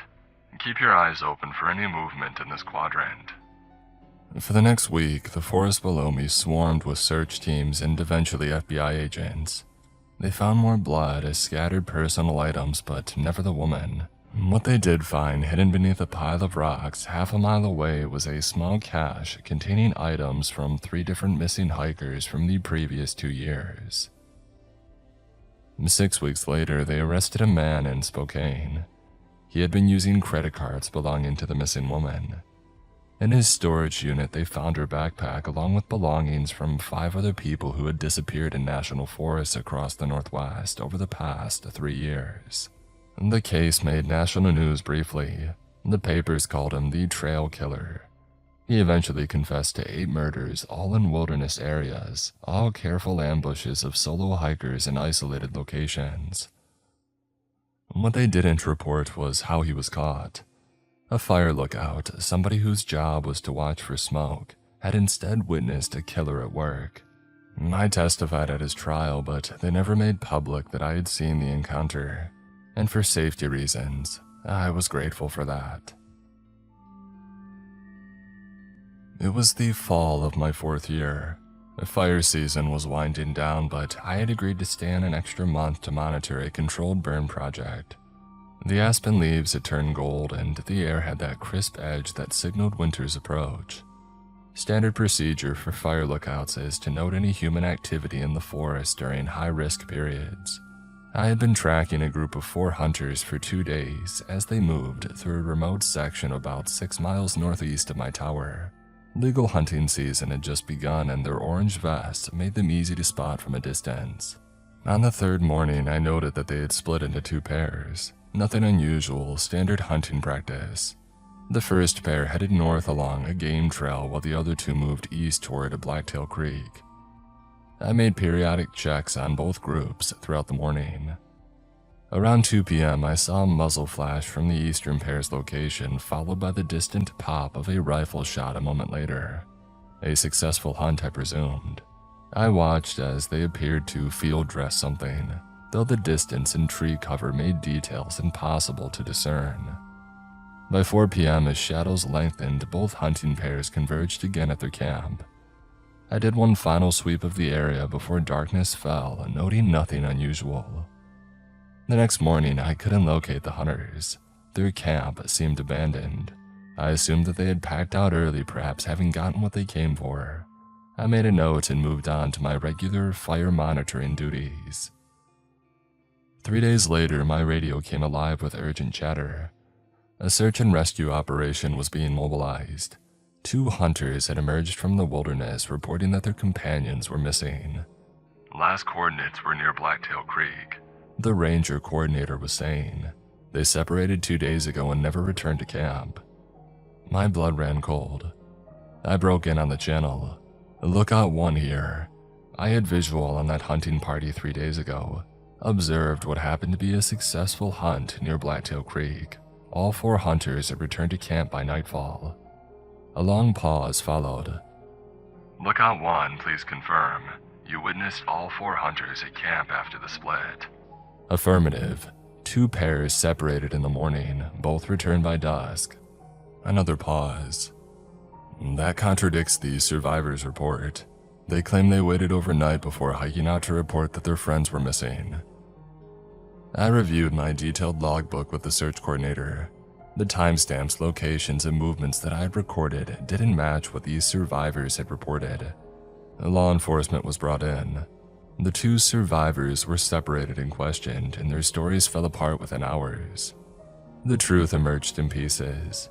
What I had witnessed wasn't a deer hunt. The muzzle flash that I saw was one hunter shooting another over a dispute. His partner was killed trying to intervene. The killers had returned to camp, packed up before dawn, and fabricated the story about their friends getting lost. When investigators searched the area that I had directed them to, they found 2 shallow graves. Without my observations from the tower, the murders might have been written off as a wilderness mishap. 2 hunters lost, presumed dead or missing. The prosecuting attorney later told me that my fire tower log, with its timestamps and coordinates, had been the main evidence that they had used against the other hunters. My 6th season brought the case that still haunts me the most. A family of 4 had been camping at Eagle Lake about 5 miles west of my tower, a beautiful spot very popular with families. The parents had reported their 8-year-old son missing around 11 a.m. He had apparently wandered off while they were breaking down camp.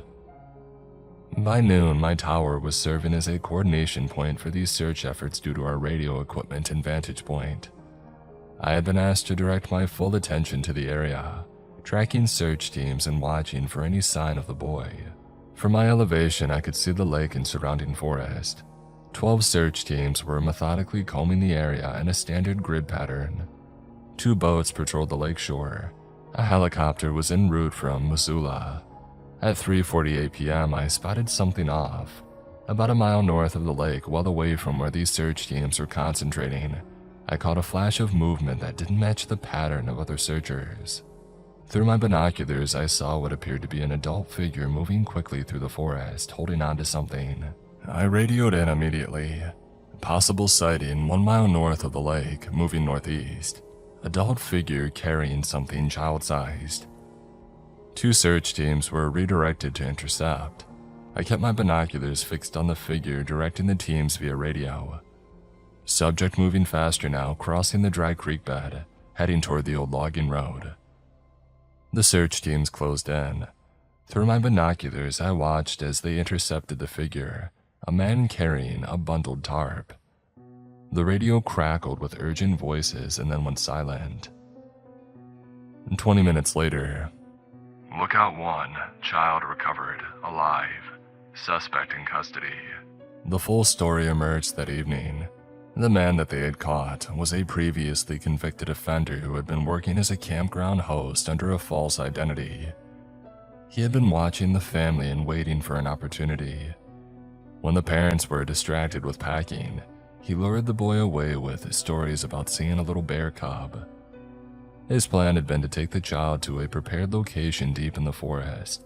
a small cabin off the old logging road that investigators later found stocked with food, restraints, and other items that I don't care to describe.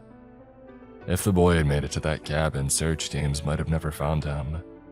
The area was outside of the standard search radius, in terrain that would have masked any cries for help.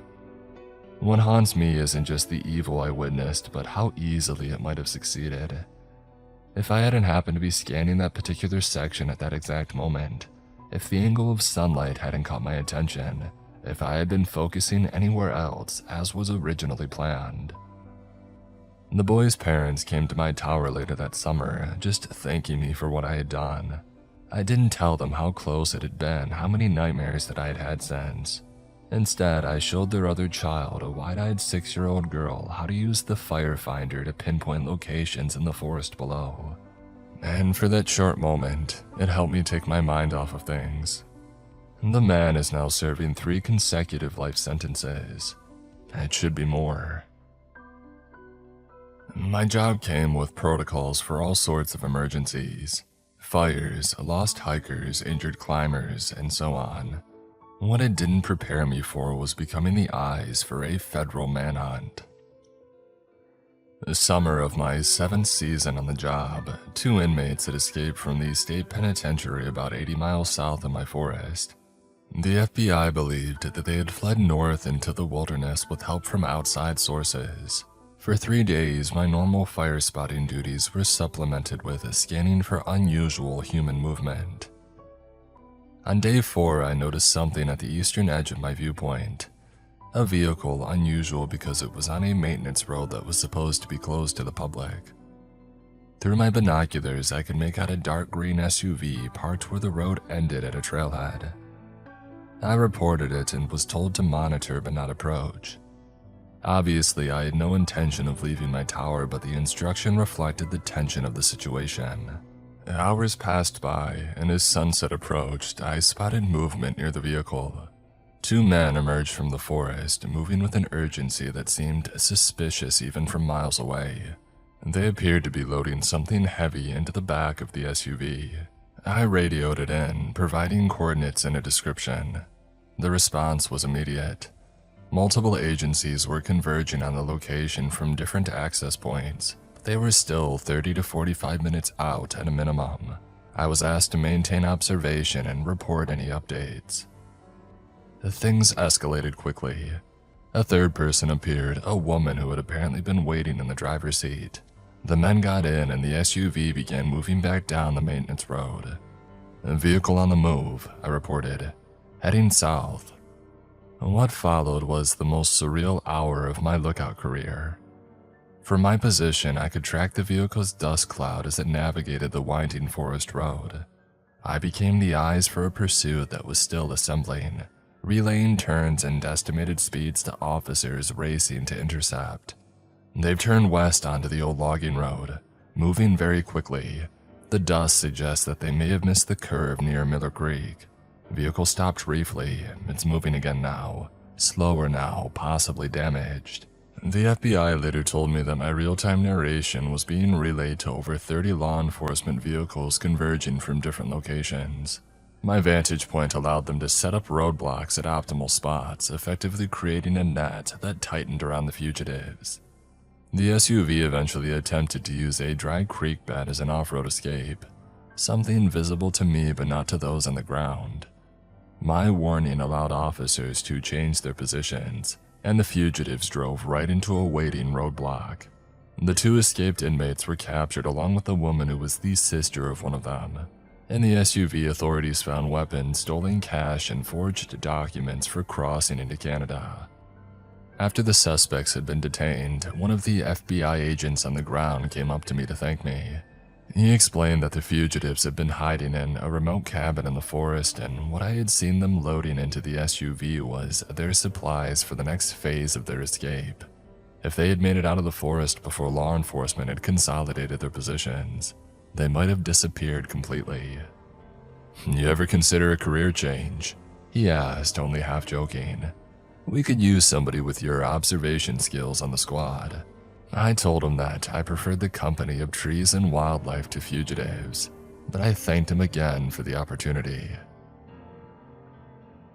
Not all of the stories that I have for my job involved crimes in progress. Sometimes the horror of it all was more subtle and more personal. It was late August and the summer had been brutally hot, with numerous lightning-caused fires keeping me constantly vigilant. I was exhausted, running on too little sleep and too much coffee. Around sunset, I spotted a lone hiker on the trail that led directly to my tower. This wasn't entirely unusual. Some hikers made fire lookout towers their destination, hoping to chat with the occupant or simply enjoy the view. But official visiting hours had ended and the trail was a challenging 3-hour climb even in the daylight. I radioed down to the ranger station to check if anybody had registered for an overnight hike to the lookout. They confirmed that nobody had, but suggested it might be a day hiker who had lost track of time. They advised me to lock my trapdoor as a precaution, and said that they would send somebody to check it first light if I was concerned. As darkness fell, I watched the hiker's headlamp slowly zigzagging up the switchbacks towards my tower. Standard protocol was to assist any hikers in distress, but also to maintain security, especially after hours. I decided to hail the hiker over my external speaker once they got closer. "Hey there, the lookout tower is closed to visitors after sunset. Can I help you with something?" The headlamp stopped moving. After a long pause, a voice called back, "Lane, is that you up there?" A chill ran through me. The voice was familiar, but I couldn't immediately place it.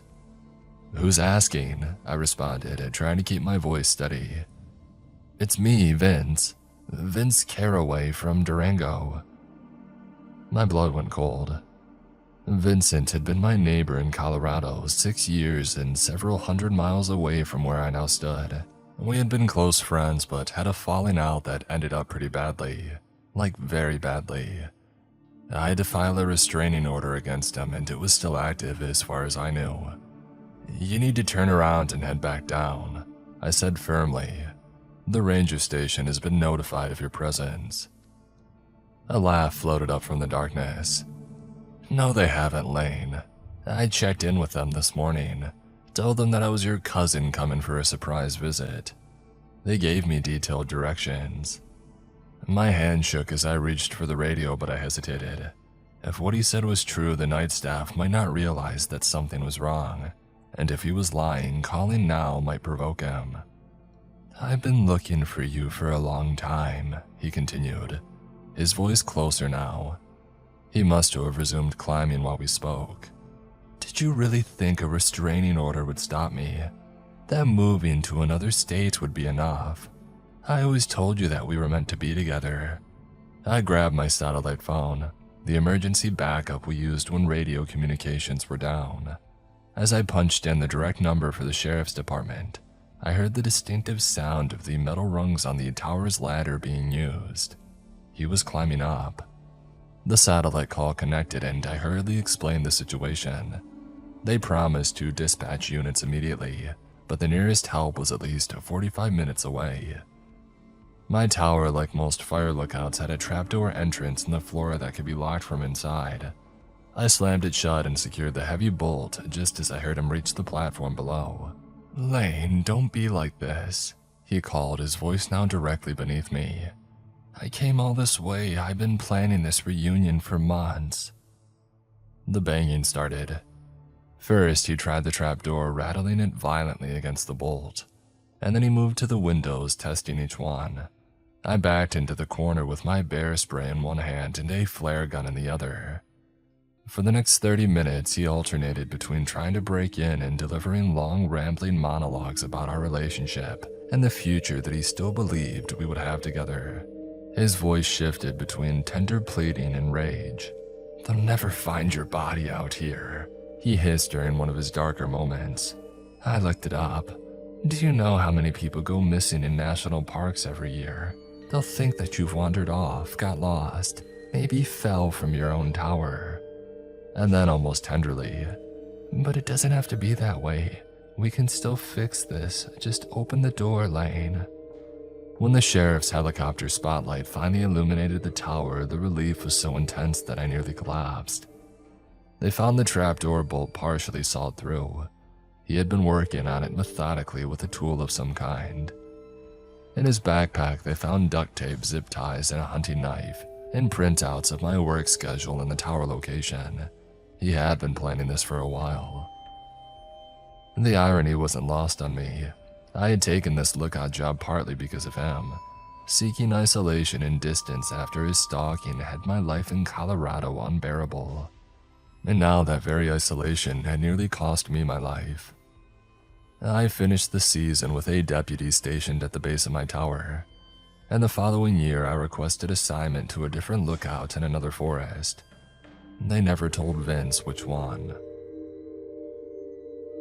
Fire lookouts exist primarily to spot wildfires before they grow large enough to threaten lives and property. Most fires start out small, a tendril of smoke, a glowing spark, and we're trained to locate them precisely using specialized equipment.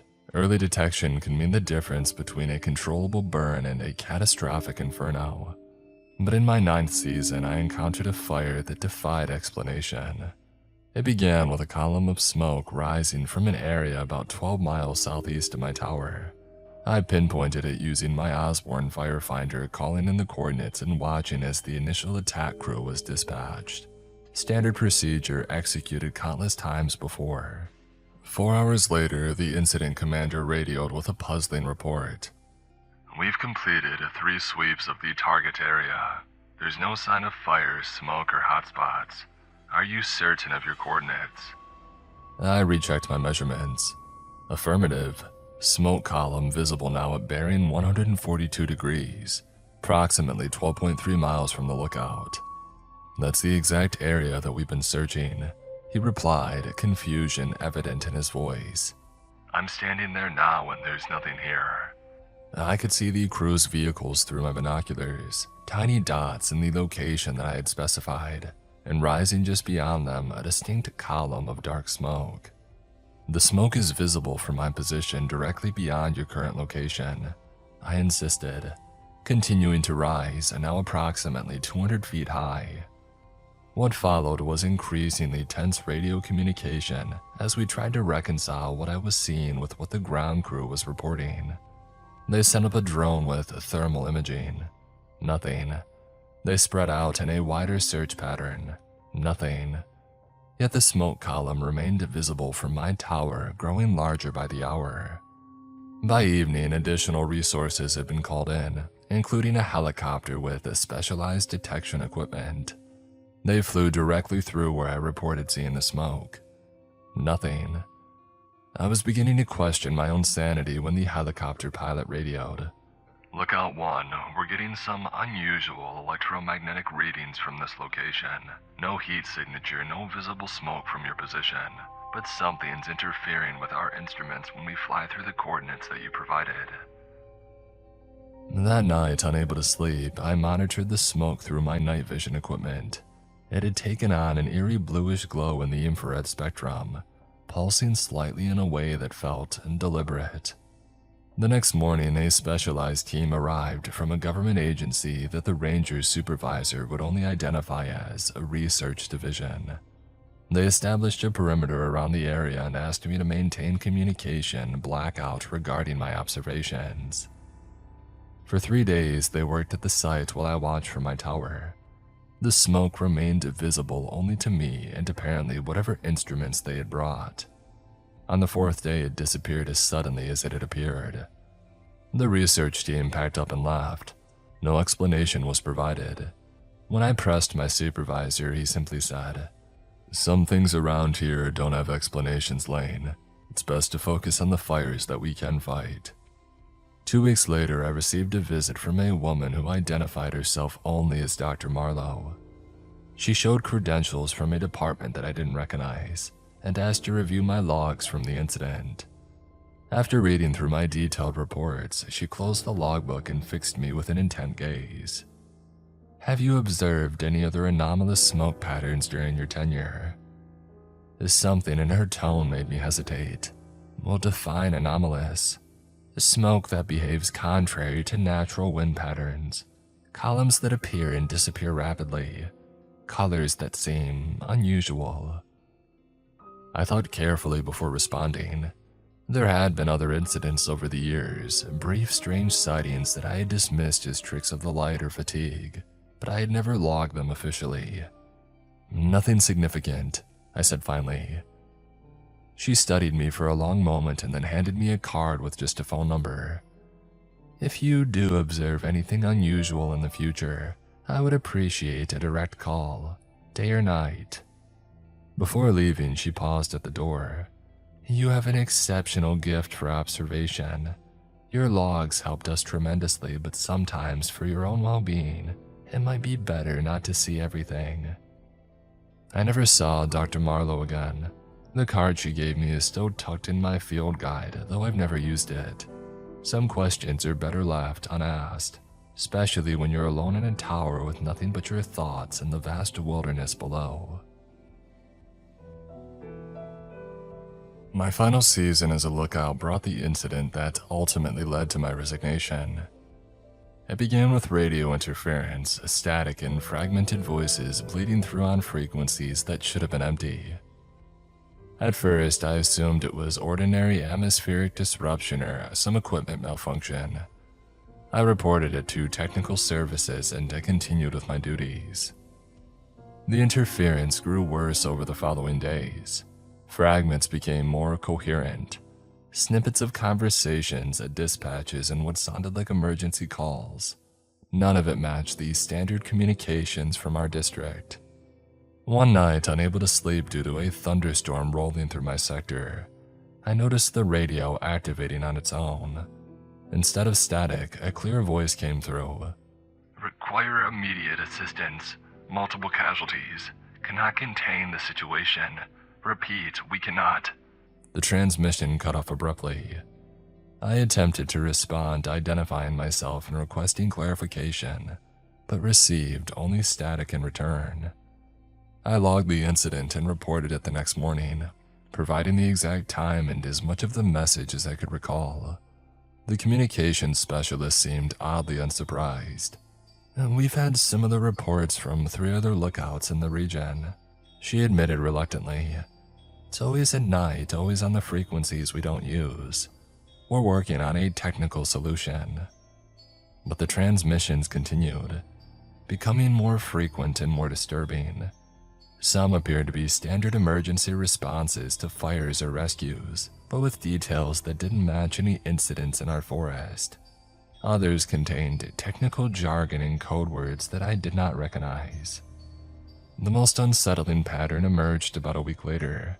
The transmissions began to reference specific coordinates within my observation area. I plotted them on my map and realized that they formed a rough circle around a remote section that contained nothing of note.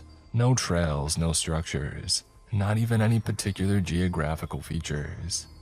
Curiosity got the better of me. During my next supply delivery, I asked the ranger about the area. His reaction was immediate and strange. That section is off limits for environmental recovery, he said too quickly. Nothing there but some sensitive habitat restoration work. But there was something in his expression, a flicker of recognition, then concern that told me he was lying.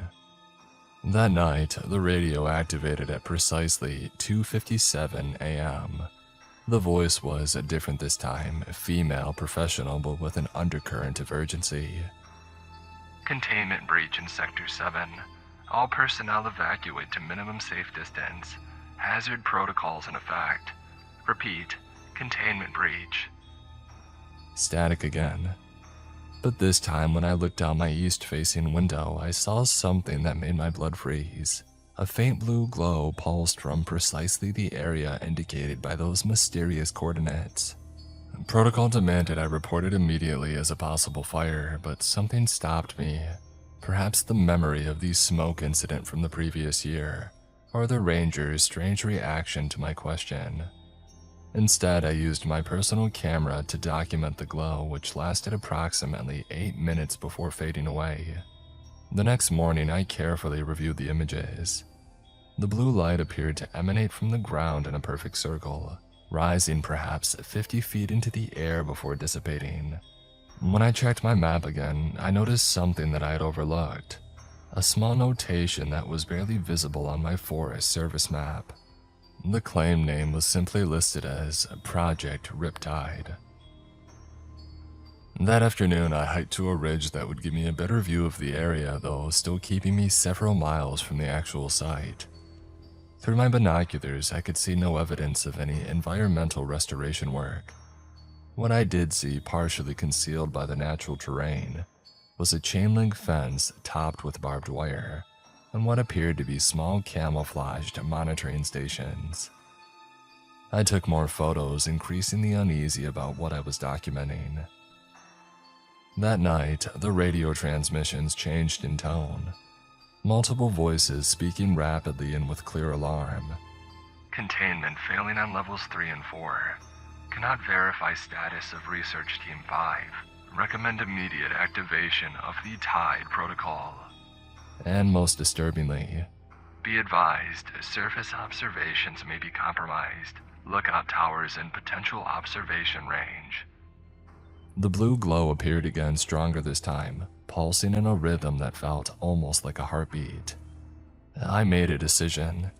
Using my satellite phone rather than the radio, I called the number that Dr. Marlowe had given me the past year. It was answered on the first ring. When I identified myself and began describing what I was witnessing, the voice on the other end cut me off. Cease observation immediately. Close all blinds and power down all electronic equipment except this phone. A team is on its way to your location. Arrival in 40 minutes. Do not communicate with anybody else. I followed the instructions, my hands shaking as I pulled the blinds and shut down my equipment.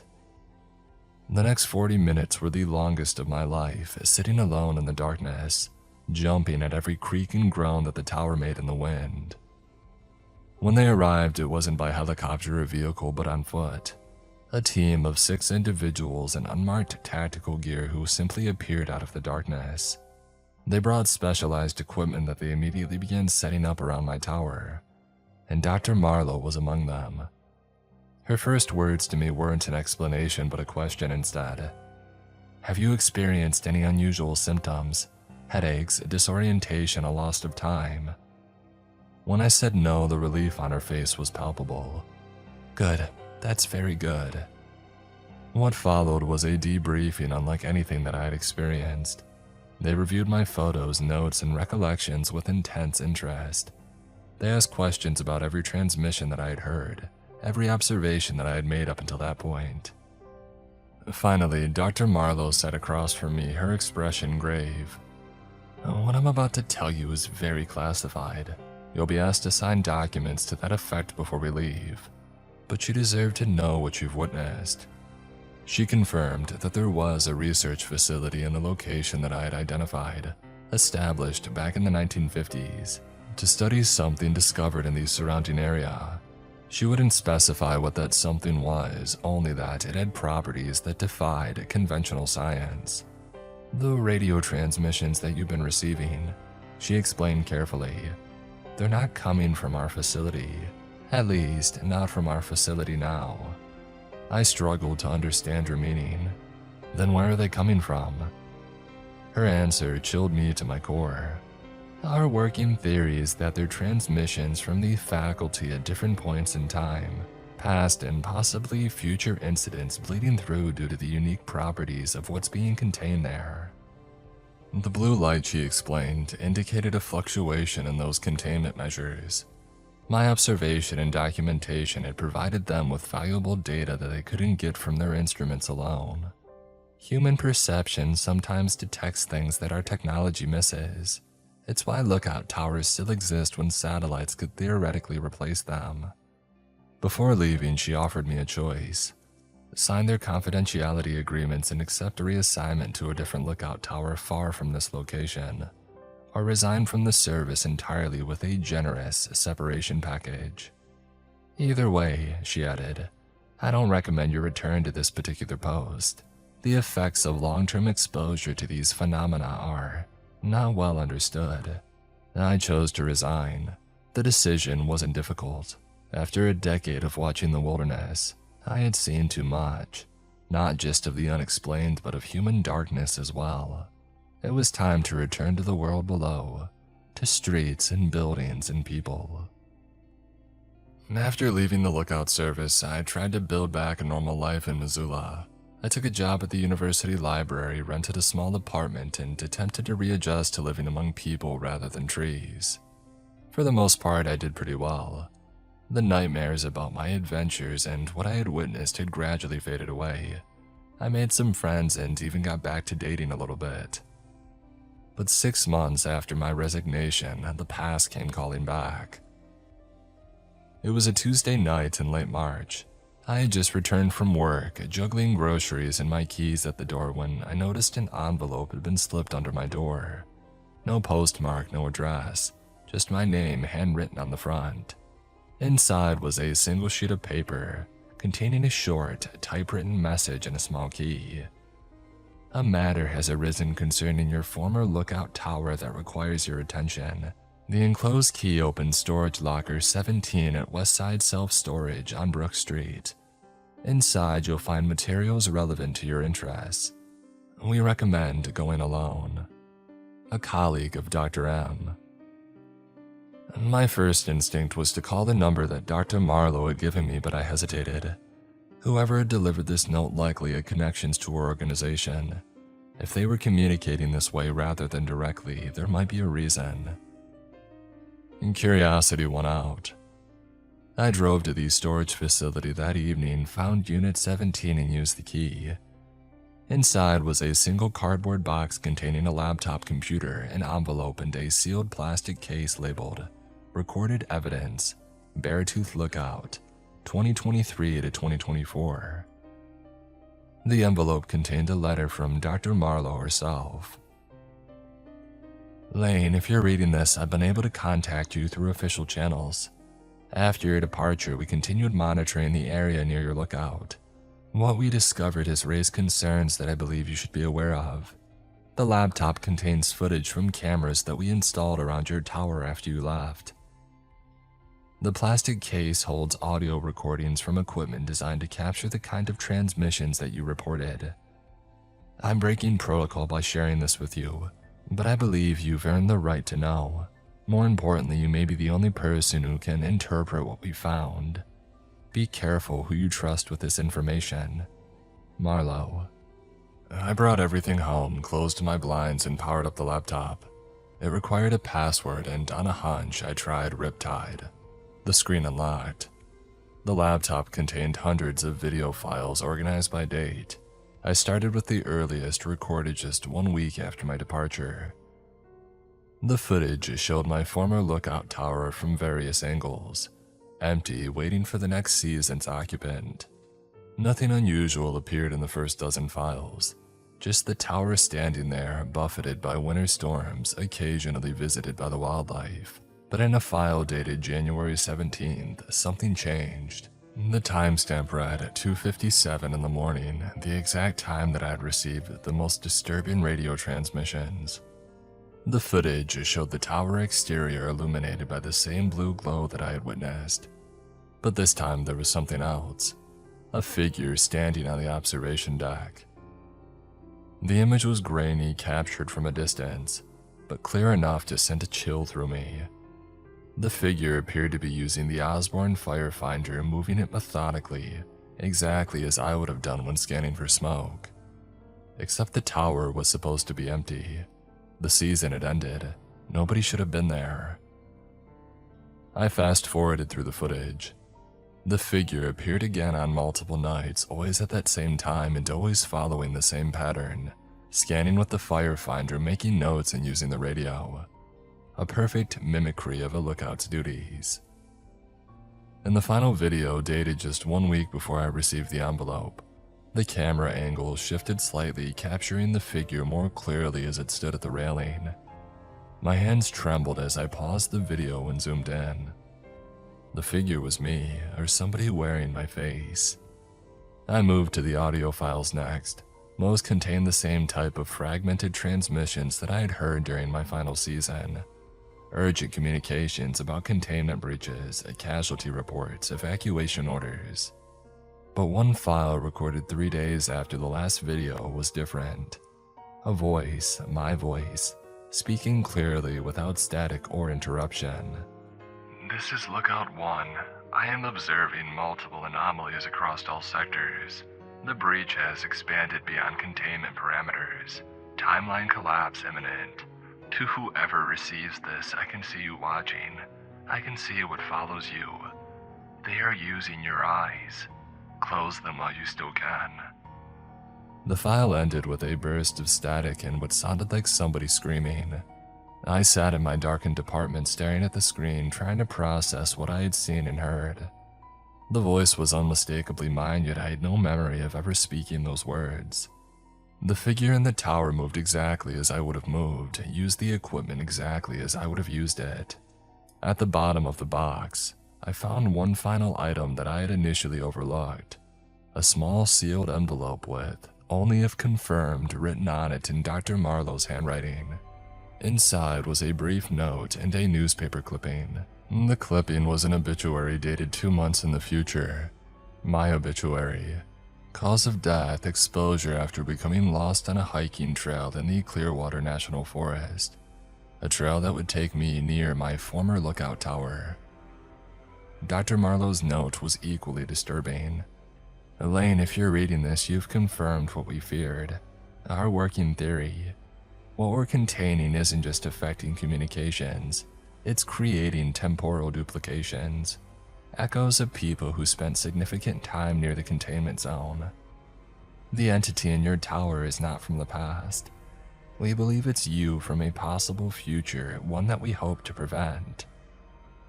The enclosed clipping was discovered in the faculty archives in a file dated for 2026. We don't know how it got there. We don't know if this future is fixed or mutable. What we do know is this: do not return to the forest under any circumstances. Do not attempt to contact your doppelganger. Most importantly, if you begin experiencing a loss of time or find yourself doing things you don't remember doing, call the emergency number below immediately. I'm sorry to have involved you further. I thought you deserved to know what might be coming for you. M. That was 3 weeks ago, and I've since moved to a different city, changed my name, and taken measures to ensure that I can't be easily located. I avoid looking out windows for too long. I've covered all the mirrors in my new apartment, and I've stopped using binoculars or telescopes of any kind. But sometimes, usually around 3 a.m., I wake with the certainty that somebody is watching me through eyes that are not quite their own, watching me from a vantage point high above, where the air is thin and the view stretches for hundreds of miles in every direction.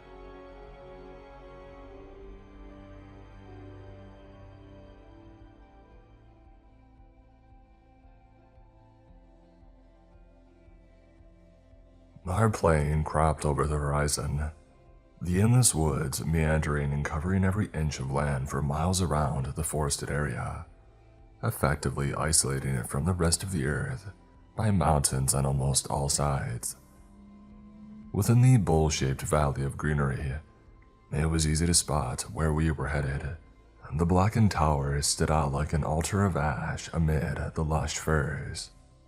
As we got closer, a memory flashed in my head about the conversation I had had with the chief forest officer, Vince Wesley, only the day before in Ontario. The incident happened over the winter break. A couple of blokes from Cali came in to do the watchman duty for some extra cash. Probably needed it for the holidays, and heaven's sakes, you know we've been short-handed lately. Nate, it's not like I had a choice. I figured they would basically be holed up in that tower for a couple of weeks with nothing to do, but whack off and smoke weed or whatever. They seemed harmless. So then what happened? I remembered asking. Paul says that it was arson. I thought it was an accident. I guess that's why we called you, huh?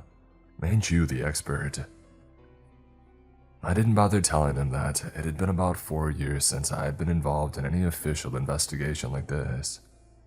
Truth be told, I was a little like those kids, meager for cash and down on my luck. Since this seemed like an open and shut case, I thought I would be here for a day at the most. Slowly, we declined towards the south part of the lakeshore, the plane gliding gracefully across the top of the morning fog, as I got a better look at the fire watch station. It surprised me to see how much it was still standing. From this angle at least, half of the building looked like it was untouched, perhaps more. Built of steel and stone and a mix of cement and wood. It should have collapsed if the fire was as intense as Vince had claimed it to be, especially if it had started from within. As the seaplane came to a stop, I stopped an officer coming to meet me. His smile was friendly, but a few bruises and a cast on his knee told me that the older man hadn't had a very pleasant Christmas. "You must be the Inspector Nathan, right?" he said as he leaned on his good leg. "Yeah, just call me Nate. Sorry it took a little longer than expected to get here. Hard to find a pilot that wants to fly this time of year, I guess." I told him as I gathered my things. I hadn't packed much again, expecting this to be a short trip since the station itself was not much larger than an average 2-bedroom cabin. Not even a change of clothes. "Nah, it's this place. Nobody likes to come up to Sentinel Peak. They say it's got bad mojo," he teased. I pointed toward the abandoned lookout and commented, "Given recent events, I can't blame them." We stood there for an awkward moment while he peered up toward the stairwell that led to the main lookout, perhaps speculating what had happened. And then he clasped his hands together and helped with my backpack. "Well, the tower ain't going nowhere. Let me show you where you'll be staying," he said. The seaplane captain waved us off and then we were alone. As I watched its reflection disappear from the surface of the water, I realized just how alone we were. The valley seemed endless. The sky was so quiet, and the tower suddenly seemed a bit more imposing as I stood there at its feet. "Have you been up there since it happened?" I asked. "What? Oh, heck no. We needed to preserve the crime scene and all that," he immediately shouted. I nodded absently, wondering why I had even considered he might have any information to give me. So I pulled my pack a little closer to me and followed him down a winding trail toward what looked like a small recreational vehicle. Best we could do given the circumstances. Honestly, Sentinel Peak is a pretty lonely place, so besides this lookout, there ain't much up here," he explained as he led me inside. There were 2 small beds, a few cabinets, a mini kitchen and toilet, and maybe enough food for a few days. "I don't really think that I'm going to be here for that long," I told him as he offered me a cup of coffee. "Sure, but this is better than being outside. Bears in these parts get hungry this time of year since there's not much else in the area to eat. They get a little desperate," he commented. We both pulled up a chair and I got the feeling that if I was going to get this investigation done, it would require that I cooperated with him. "So, the bodies, will that attract bears too?" I asked. "There weren't any bodies, mate. I guess that whoever did it hightailed it out of here after the deed was done," he explained. "I thought they died in the incident," I said, recalling what Vince had told me. "If they did, then the fire ate them up, I guess. But people go missing around here pretty often," he said, sipping his hot beverage. Something about what he was telling me didn't add up, so I decided to change the subject. "You mentioned earlier not many people come here, right? So, what's the lookout tower even for?" "There's a lumber company a few miles east of here in the valley. Well, I guess there was one until a few years back. Everything with the pandemic didn't pass us by and the company fell into bankruptcy," he answered. "So it's just sitting there untouched. They left all of their equipment behind." "That's what seems to happen around here. People come and try to make this area theirs and Mother Nature fights back, pushes us back. I've often felt like we weren't welcome here. There's a force that doesn't want us here," he said. I sat there for an awkward moment as he stared at me stone-faced and then he laughed. "I really had you going there for a second, didn't I?" I sighed and looked down at the coffee. realizing that I didn't really feel comfortable being here longer than necessary. I think I'm going to go up to the lookout now, see what I can find out, I said as I stood up and stretched. Sure, but it's gonna get dark soon. I can get some pork and beans going if you want first. Maybe warm that up in about an hour. By then, I should have this wrapped up, I said as I walked out of the small mobile home. The air around me felt still, and I walked up the trail toward the tower, my imagination playing out what I might find. As I took a first step onto the wooden stairwell, the entire lookout made a creaky noise and I froze for a moment, wondering how secure this place was. It didn't look too unstable, but it didn't make me feel safe when every step I made caused more noise to resound through the valley. As I climbed above the tree line, it felt like I was going into the clouds, getting a chance to see the forest from a different view. Here at this level, it was an ocean of firs and pines, easy to get lost in, or drown in the endless green. The signs of the fire became evident when I made the next round of steps, some of them bent and warped by the flames.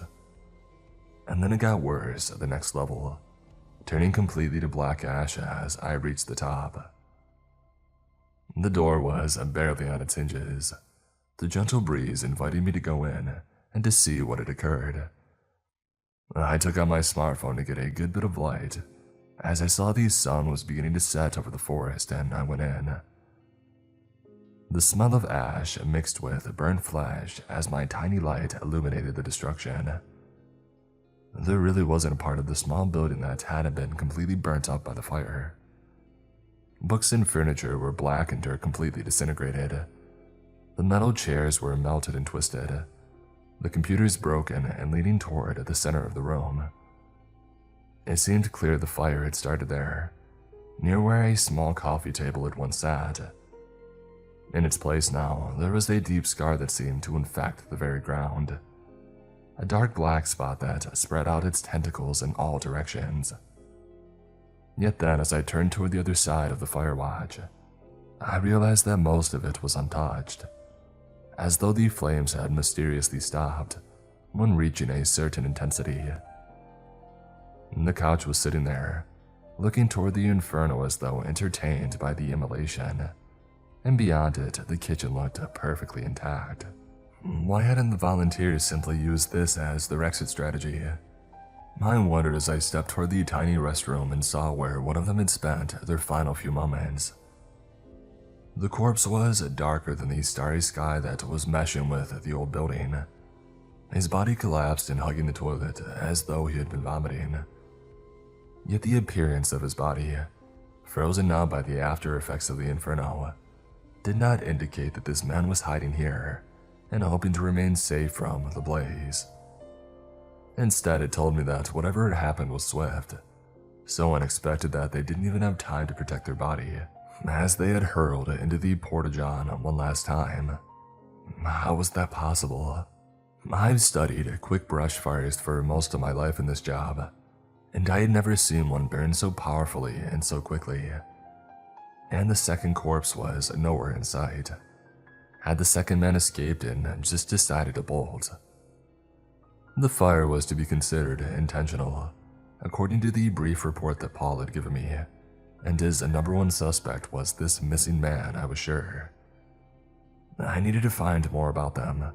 I decided as I checked the kitchen for any evidence of using the back entrance to get out and climb down. Yet also, I couldn't seem to find any accelerant or cause for the blaze itself. It was as though it had simply appeared out of nowhere. I knew not to prejudge the entire situation, but something wasn't adding up and I felt like I was being lied to. I could think of many reasons why that would be, most of them involving money. I took pictures of the burnt office one more time and I prepared to leave, resolving to get the truth from Paul that night. Another thing that was off was the entire vibe of the firewatch. I've always felt that when I visit the aftermath of an incident such as this, they are devoid of life. Yet, as I left the empty building, I had this eerie feeling that someone was watching me. "There's a force that doesn't want us up here," Paul had said. I had no idea if he was being serious or if it was another part of this strange case. There were too many questions.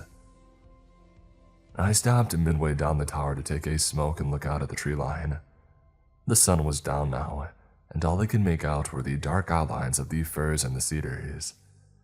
Forest stretches out like an ocean here, and you can watch the wind ripple across the tops of these trees like gentle waves. But what I saw that night wasn't the wind. I was thinking about just forgetting this whole thing, signing the paper and calling it a night when I saw something move in the trees. And then I realized it was actually a tree itself. One of the dark cedars seemed to gently walk across the horizon as though it had legs. I fumbled and tried to make sure that I wasn't seeing things. It was so dark that I thought my eyes had to be playing tricks on me, so I ran up toward the tower to use the spotlight and get a better look at it. I angled the mighty metallic object, trying to get a good idea of where the strange tree had disappeared to and then turning it on. A long stream of light pierced the night. What I saw, I'm not sure I truly believe or understand. The tree looked like it had a face. Sharp bark contoured and opened into a hollow hole that formed a mouth with sharp edges of broken branches that were meant as teeth. Its body was as wide as a house, and its legs were taller than a giraffe. They seemed to spread out and cover the ground, twisting and snagging the soil as it moved toward the fire watch. I heard a low, bellowing noise, like a grenade going off and then a sharp, pitched shriek. Immediately, I shut the spotlight off and ran. I pushed down the stairs and toward the trail, running for Paul's trailer. As I got inside and slammed the door, his face was a look of confusion and amusement. "Don't tell me you didn't hear that," I asked. He switched off his TV and shrugged. "Eventually, all the woods start sounding the same. What did you see?" he asked. I took a moment to recompose myself and stood up straight. "It was nothing. I'm just tired," I told him. "You look worse than that," Paul muttered as he offered me some food and grabbed a bug. "I was beginning to wonder what was taking you so long up there. It's nearly morning," he said. I found myself looking like a drunk girl at a frat house party, peeking through the blinds to be sure he was right. "It only felt like 20 minutes at most," I whispered. Paul stood there for a moment, probably trying to decide if I had lost my mind before turning to brew his coffee. "So, what was it like up there?" he asked, munching on his breakfast. I sat down, still unsettled by all that I had seen and trying to make sense of it. "Can you tell me more about the volunteers?" I asked. I took out my recorder to be sure that I didn't miss any of the details. "Wow, this must be serious if you're doing all that." Paul gasped and then cleared his throat. "Well, they seemed like nice enough fellas. I never really bothered to get to know them. This time of year, I'm farther south where we expect to see campers coming in for the holiday. Like I said, no one ever really bothers with Sentinel Peak. It's almost forgotten entirely." "So you weren't here when the fire happened," I guessed. "I came to do a check on them. Volunteers are supposed to check in with the ranger's office on a semi-weekly basis, and they had missed a couple of times. A rookie mistake, but I wanted to be sure. When I got over the ridge, I saw the smoke rising and I called it in," he said. "Vince said you thought it was arson though. Why would you jump to that conclusion?" I asked.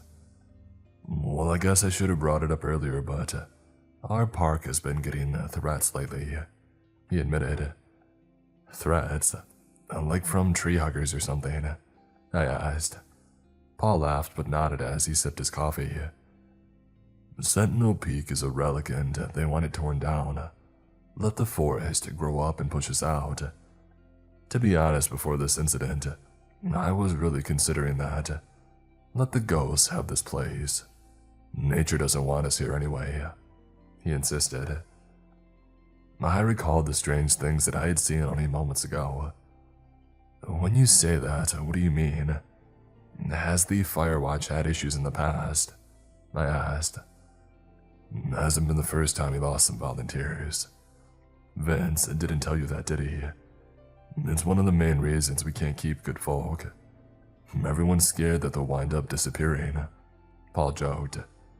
What do you mean? Have there been other incidents? Not like this. But here and there, one of the volunteers will go missing from the Firewatch. Their partner usually has to finish it all solo, although half of them just pack up and leave. I would too if I was doing this all alone, and my only help vanishes. When you say vanish, it makes it sound like they don't just grab a flight and go home. Are you saying these people are never seen again? Why haven't they been reported? I asked. Paul looked at me like I was joking, and he sighed before explaining. People go missing in these woods all the time. We don't have the budget to search unless someone reports them. These folks that disappear, I guess no one cared. I put down the recorder, recalling that I had only seen one corpse in the Firewatch. But something different happened this time. I commented as I looked out the window toward the burnt building.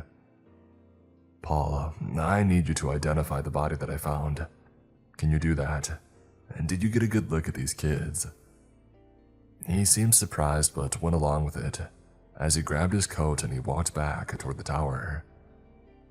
My hope was once we realized which body was in the tower, it could help us begin a search for the survivor, to determine if this was really arson or something else entirely. I thought this as I unlatched the door. As we stepped in, I thought my eyes were playing tricks on me. Paul held his hand over his face as we closed the door back, and I took a second look at the devastation. Everything had changed. Unlike before when I was looking at the front half of the building, now everything in the kitchen was torched and destroyed. The living room and the bathroom seemed unfazed, and the body that I had encountered earlier was also missing. Instead, as we walked to the desiccated kitchen, I saw a different corpse covered in ash, this one staring out the window, looking straight toward the trees that I had seen moving only a few hours ago. They had been preparing to bite down on an apple when the fire had engulfed them. I can't tell which one this is. I'm sorry, Paul admitted as he tried not to gag, but my head was still spinning from the strange change in the room. There was no way I had seen the same devastation earlier. I pulled my phone out and looked at the photographs, confirming that I hadn't simply been seeing things. This isn't natural. It wasn't arson, and it wasn't an accident either. In fact, I'm not sure what happened here, I told him. I let Paul look at the pictures that I had taken to judge his reaction. His face told me that he was just as baffled as me, and frightened too. I don't think we should stay here, he admitted. I disagree. Something unnatural is going on here, and that's exactly why we need to stay, I said as I put my equipment down on the couch. If we stay, it could reveal what had caused all of this, I suggested. He seemed uncomfortable but couldn't give me an excuse to leave, so we both started gathering samples of the burnt materials from the kitchen to test. It could reveal a lot about the fire, I told him as I checked the time. Strange, I thought. It felt as though no amount of time had passed since we had arrived, yet I was exhausted. Was something affecting us mentally here as well? We kept gathering materials for another hour or so, as I felt my energy drain more and more. Before I knew what was happening, I felt the need to collapse on the couch and rest. Paul was complaining that he was feeling nauseous. I think it's these burnt bodies. I don't see how you can stomach any of this, he told me. I ignored him and I closed my eyes, trying to relax and let my mind unwind. Instead, it wasn't long before it felt that I was unraveling. Paul grabbed my shoulders and shook me awake, his eyes confused. Hey, why are you asleep? He asked me as he pointed toward the window. Can't you hear that? It was the booming noise again, the one that made my entire body tremble. I stood up, my knees wobbling as I heard the ground around our tower start to crumble. "What is that?" I asked. "I can't see anything. It's been going on for about 10 minutes. I think it's gonna tear us limb from limb," Paul shouted. I raced to the kitchen to get a better look.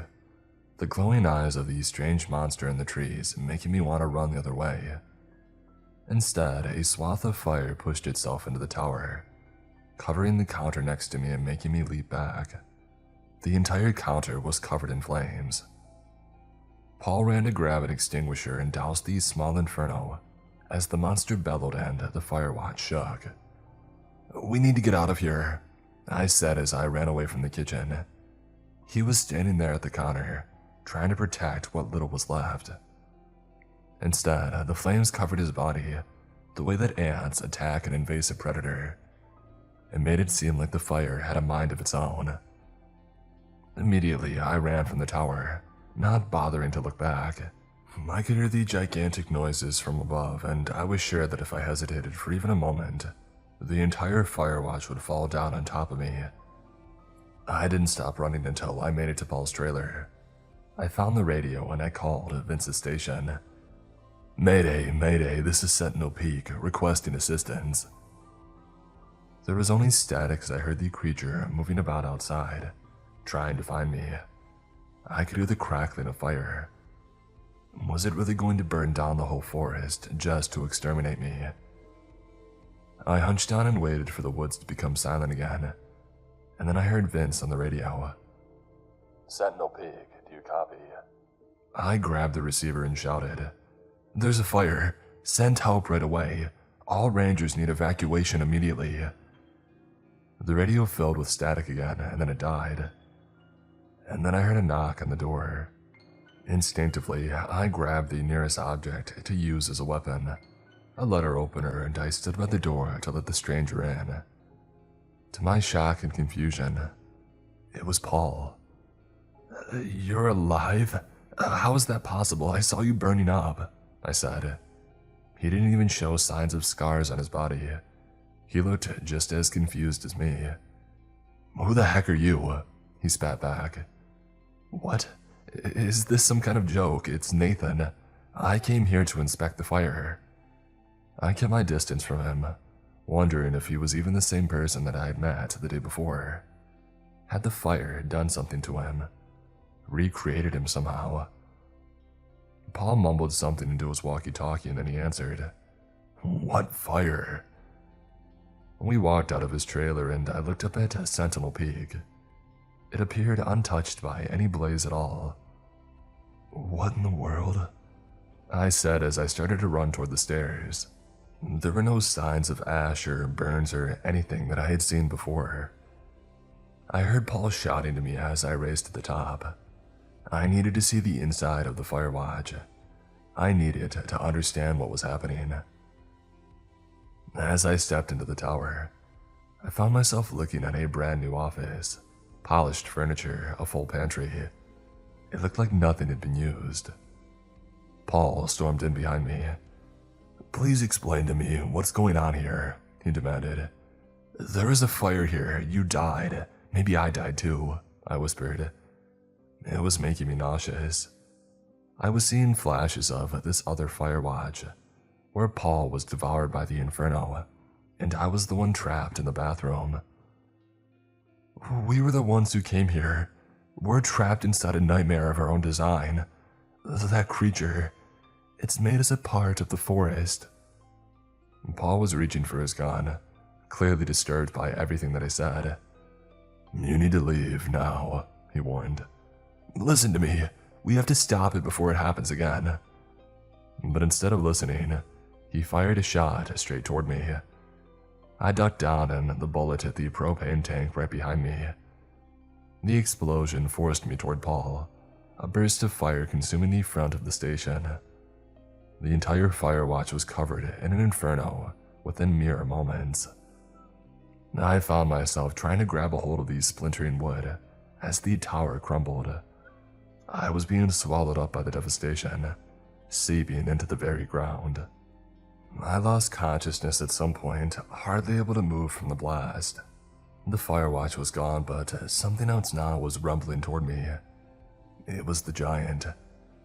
I tried to move and to run, but instead, I realized that my body was trapped by the rubble of the collapsed tower. The monster was reaching down, its massive branches digging up the debris and picking me up as a rag doll. Vines encircled my legs to prevent me from being able to escape as I swung up toward the giant's neck. Its glowing eyes were looking into my soul, and it opened its sharp bark mouth to spread fire over my body. My skin was burning, my body felt paralyzed, and I was becoming a part of this massive tree creature. As it happened, I saw a forest being scorched in front of my eyes. I was taken on an astral journey through the body of this creature. I saw its kind, helplessly watching as man came and tore down the forest, fighting back and taking all they could. Sentinel Peak was one of the few places these creatures still called home, and then the forest rangers built the station. I saw how the tree had to watch on these sidelines as its own brothers and sisters were destroyed. I felt its pain every time they attacked the forest. It happened not once or even a dozen times, but thousands of times, in that the creature could do nothing. By some miracle, perhaps magic or a sacred power of the land itself, the tree found the will to walk into attack. The firewatch needed to be taken down, for these people had no purpose here. I recalled Paul's words about how useless it was, and now I could see why. These people were wasting resources that belonged to the forest. This was a fight that humanity would lose. I watched as the tree monster used its newfound strength to burn the tower down, the fragments of the earth sorting into different pieces. Each part of these scattered memories were the earth itself, broken and disjointed more than any mere words could convey. It was trying to put itself back together and frozen in time itself, and we were causing it more and more suffering. The giant said nothing, letting me experience all these painful things as I was transported to the edge of the valley, watching as the destruction of the firewatch put itself back together again. And then the tree was silent and frozen, as if never a monster at all, and I'm as human as I had always been. I stood there for a moment, looking toward a Sentinel Peak and trying to make sense of this strange, otherworldly experience that I had had. I had been given the gift of seeing the world through the eyes of nature, understanding its pain. I saw Paul walking towards me, waving his arms and looking like a fool. Another typical human destroying this blessed land. "You must be the new recruit. Come on up, the place is waiting for you," he said. He guided me and told me all about the Firewatch and its long history, but I wasn't listening. I was looking at the place and how easy it would be to torch it. I waited for him to leave and thanked him, checking my phone and deleting the old photos. The past was removed. Nature healed itself the way that it always does, and now I can play a part and make sure it's completely cured. I doused the Firewatch in gasoline and then looked toward the forest horizon as I set a match and let the fire begin to burn. I am part of the desolation now. I am the ash that smolders and lingers and returns to the earth. This place will be forgotten. It will return to what it once was. But we of the forest, we will continue to remain, forever a memory of the suffering that we can endure.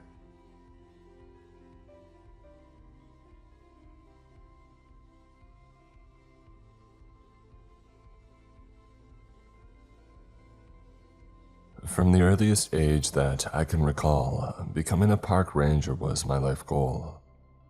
My father and I spent every free weekend hiking, fishing, and camping in Arlo Bennett National Forest. Not everyone is as lucky as we were to have access to 560,000 acres of pristine woodland, streams, and hiking trails, but with it being a 20-minute drive, we practically lived there from Friday afternoon to Sunday evening. While I could recount hundreds of stories of our exploits in the park, I think it would be best if I stick with the information pertinent to the dangers that I want to warn you of. When I was about 10 years old, my father and I had just finished setting up camp for the night. Our tent was placed, the latrine dug, and our campfire was burning warmly in front of us. After a heavy dinner and a canteen of water, the call of nature indicated that it was time to use the restroom. I wandered to the hole that we had dug away from camp and I relieved myself.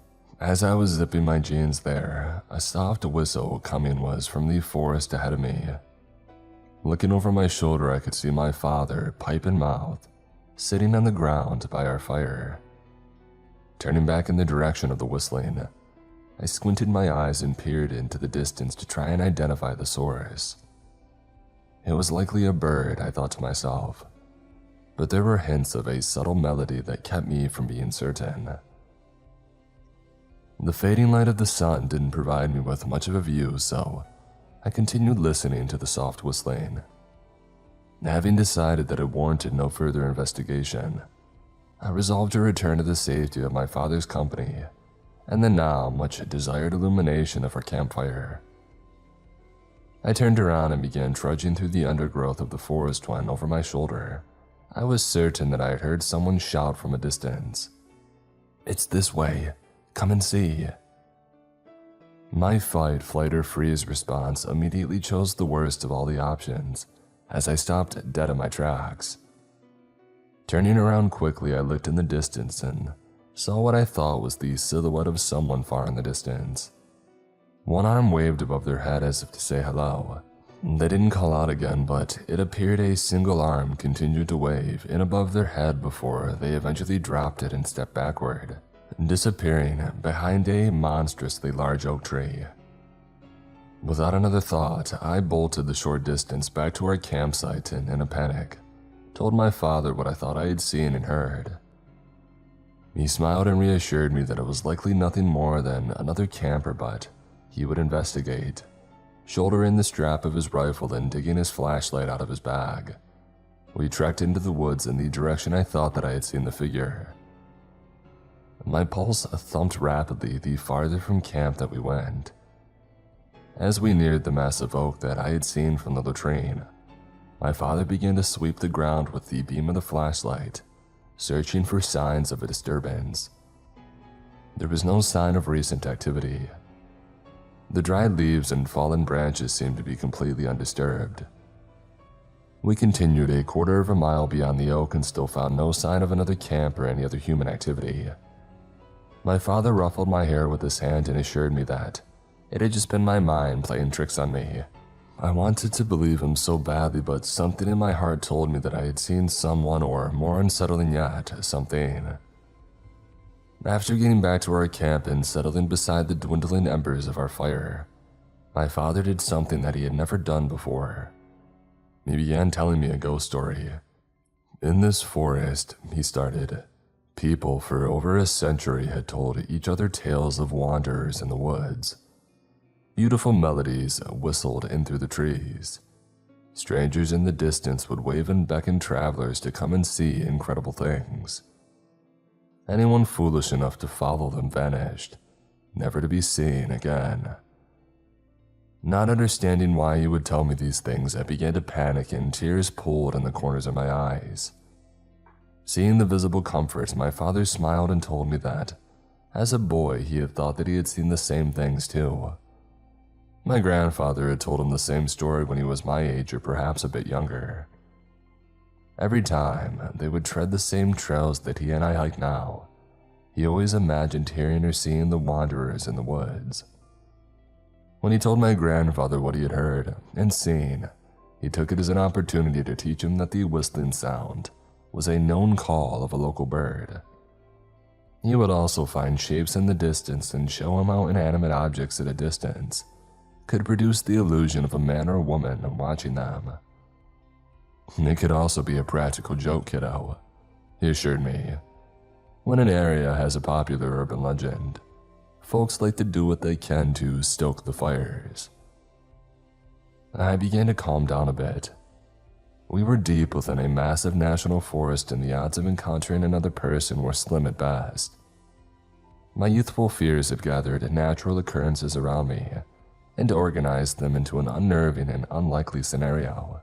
Even if it had been a person, I thought that he was right. They were trying to play a joke on us, and I had fallen for it hook, line, and sinker. I used my posture substantially and smiled thankfully at my father. In all of our trips together after that, I never had the same experience again. That all changed when I began work as a park ranger at Fire Tower Number 1. Arlo Bennett National Forest was full of darkness that my father had worked so hard to convince me was only a figment of my imagination. I wish he had been right. I had just finished college with a degree in wildlife conservation not long before the start of the pandemic. Needless to say, this was not a kind time for new graduates. A local pizzeria near campus had provided me with steady hours and a decent paycheck throughout my studies. But with increasing recommendations and closures, my hours had dwindled to a quarter of what I had previously worked. Being hundreds of miles from home and the not-so-proud owner of a rapidly dwindling bank account, I spent hours each day filling out job applications, sending out resumes, and cold calling every national park and forest that I could find online. Desperation was mounted until I had finally resolved to pack up my belongings and move back to my hometown, tail between my legs. My parents had passed away in a car accident during my sophomore year. I wouldn't be returning to a stable support system, but I was at least confident that old friends and extended family may be able to help me find gainful employment. Steady footing just seemed so far out of reach. Moving day arrived, and I finished boxing up the last of my possessions and stacking them haphazardly into the back of a rented box truck. After barely managing to get my beater of a car secured onto the tow dolly, I felt my phone buzz in my pocket. Slumping down onto the tailgate of the box truck, I fished it out and saw a red notification bubble on my mail application, and I clicked it. The feeling of joy I experienced can't be accurately described as I read the attached email. Arlo Bennett, National Forest Hiring Authority. Subject: Your application has been chosen for Fire Tower Number 1 in Arlo Bennett National Forest. Mr. Parker, congratulations and welcome to our team here at Arlo Bennett National Forest. We are excited to inform you that as a new park ranger for wildlife services, you will be stationed at Fire Tower Number 1. You are expected to arrive at Ranger Station 3 on date redacted, at or before 8 a.m. EST. Uniforms, equipment, shelter, and necessities will be provided as this is a 24/7 live-in posting.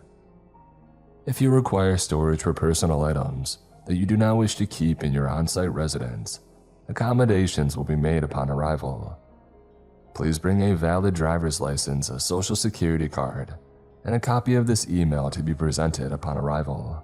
If you have any additional questions or concerns, please contact your HR representatives at 606-555-3241 during the hours of 8 a.m. and 5:30 p.m. We thank you for your time and look forward to meeting you. Welcome to the team. Dennis Garland, Superintendent 2, Arlo Bennett National Forest. After reading the email over and over no less than 10 times, tears began to run down my cheeks. I was mildly confused. The email seemed to be informing me that I had already received the job, but I hadn't even done a phone interview. I told myself that my resume and application must have been such high quality that it wasn't necessary. Hindsight is 2020.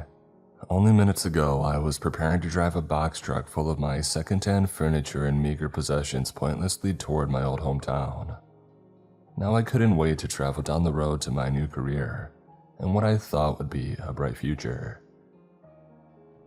2 days and one terrible roadside motel later, I pulled the box truck into a nearly empty parking lot in front of a log-sided building with a sign reading, Ranger Station 3. 2 well-aged Jeeps sat parked side by side in front of the station, both marked clearly as Ranger Patrol vehicles. I couldn't help but smile. There I was, right where I had always wanted to be. With a mixed sensation of pride and terror, I made my way into the ranger station and introduced myself to a man with salt and pepper hair sitting at the desk in the entryway. I introduced myself and was greeted with a vice grip of a handshake, and he identified himself as Superintendent Garland. He explained to me that while he was generally not stationed at this location, he made it a goal to personally meet every newly hired ranger and walk them through the orientation process. Over the next few hours, we filled out a seemingly endless pile of paperwork, drank bad coffee out of chipped mugs, and I listened intently to Superintendent Garland as he explained my job duties at Fire Tower Number 1. None of the duties sounded unusual in any way to start.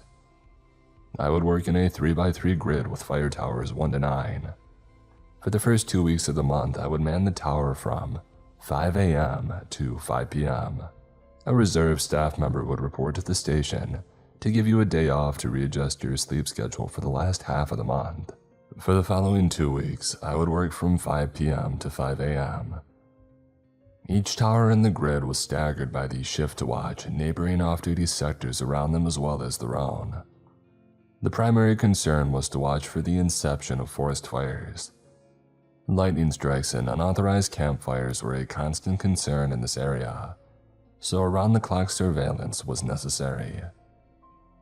All fire tower rangers were provided with a 2-bedroom, 1-bathroom cabin located at the base of the tower. They were fully furnished and basic sundries were provided for your first week on the job, with the expectation that you provide your own groceries and toiletries thereafter. Routine maintenance of the cabin and tower was to be performed by the occupying ranger. Mr. Garland also informed me that I would work 4 weeks on duty, with 1 full week off to follow. Reserve staff would report to the cabin at each tower to relieve the primary attendant to allow them some rest and relaxation. The second bedroom was to be reserved for them, and we were to keep it free of personal items. One exception to this rule was in the event a camper or hiker was retrieved during a search and rescue, until they could be evacuated to the nearest town by medical staff. As he wrapped up, I was smiling ear to ear. Dream job check, rent-free living check. After a worrying season of my life, everything seemed to be going my way. I was already making a mental checklist of what personal items to keep in the cabin, and what I would need to store in the provided shed when Mr. Garland's gruff voice unexpectedly pulled me out of my daydream. "One more thing," he said, eyes locking with mine. "Don't travel any farther than a half a mile or so north of Tower 1. "Oh, sure thing," I replied. "No problem at all, but is there any particular reason?" Mr. Garland stared at me in silence for a moment, and I could tell that he was trying to sort out an answer. "Dangerous woods that way, son," he finally responded. "Bobcats and bears, a nasty business." I nodded politely, but it wasn't a terribly satisfying answer. My father and I had camped in that forest for years and had always known predatory wildlife lived throughout the entirety of the reserve area. Unless the bobcats had learned to ride the bears to hunt people down, it seemed unlikely to be any more dangerous than any other area. Regardless, it seemed like a poor plan to argue or question my new employer before my first shift even began. He shook my hand and gave me a few pointers as he walked me to the door. I picked up a duffel bag that they had prepared for me that was sitting in a chair by the door. Heading out to the box truck, I tried to reignite my excitement and invigoration for my new job. But the warning that Superintendent Garland had given me, it still circled inside my mind ominously. "Don't go north." At that moment, I fully intended to adhere to the direction.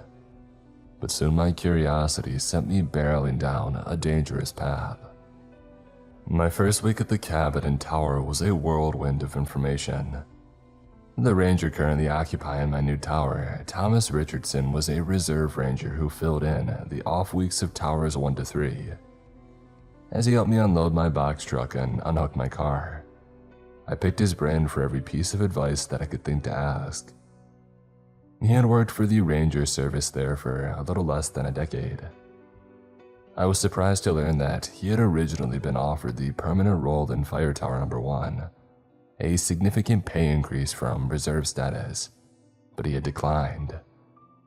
He said that he loved traveling to the different towers and changing the scenery that each one offered.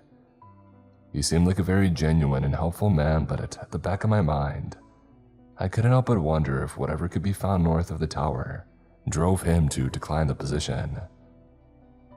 "So, do you ever do any hiking or camping when you're off duty?" I asked on our last day together. "Yeah, at least once a month or so," Thomas replied. "I would say I probably hiked or explored everything within about 5 miles of the fire towers." That seemed like as good of a chance as any to naturally ask Thomas about the area north of the tower. I've got a pretty good grasp on the territory to the east, south, and west, but is there much worth checking out north of the tower? I looked intently in his direction, but he never returned my gaze. Thomas stood up quickly and began to pack his hiking bag without making eye contact. He tossed it over his shoulder and made his way to the door toward the wraparound stairs. Once he had made it outside, he turned and looked at me with a determined face. "North of the tower isn't safe, buddy." He turned and began to walk down the stairs toward his jeep. "Bobcats and bears that way, stay clear." A few seconds later, I could hear the roar of his engine and the sound of gravel scattering beneath tires as his jeep made its way down the road. I was surprised by his sudden departure and lack of a formal farewell. It wasn't as if I wouldn't see him again in 3 weeks when he returned to give me my days off, but for such a friendly guy it seemed like a rude exit. A bit of clarity from Thomas had been what I was expecting, but I was just left with a lead weight in my stomach and a slight feeling of dread. The answer had been so quick it seemed as though that he had practiced it, matched with the dash for the door. I was sure something worse than wildlife must be located somewhere in these woods. That evening, after my shift had ended, I radioed the 2 towers in my grid that would be assuming the night watch. Before departing the tower, we had to verify that they were safely on watch. After receiving an affirmative message from both, I began to shut down all of the tower equipment other than the radio and gather up my belongings. There was still a bit of daylight left, so I seized the opportunity to grab a few odds and ends from the storage shed to bring inside. I had mostly settled into the cabin, but there was still a barren bookshelf in the corner that was begging for some of my tattered paperbacks. I dumped the old cardboard box on the floor by the shelf and sat on the hardwood floor. Sitting cross-legged, I opened the box and began to scoop out the haphazardly stored novels and arrange them on the particle board shelf. The bottom was filled, and I was just beginning to load up the top shelf with the last of my New York Times bestsellers when I noticed something was sitting behind the lip of the bookshelf. I reached my hand into the corner and pulled out a worn leather book. There were no markings on the front or back to identify what it was or who it may have belonged to. Thumbing it open to a page marked with an attached leather bookmark, I could see the winding loops of cursive handwriting. Not a book, so to speak, but a journal. Must have belonged to a ranger who had manned the station before me. Momentarily, I considered reading it, but decided against it. Tossing it on top of the bookshelf, I made a mental note to give it to Mr. Garland the next time that I saw him. Maybe he could return it to the rightful owner. After stowing away my books, I took the cardboard box outside and started walking down the gravel path to the storage building.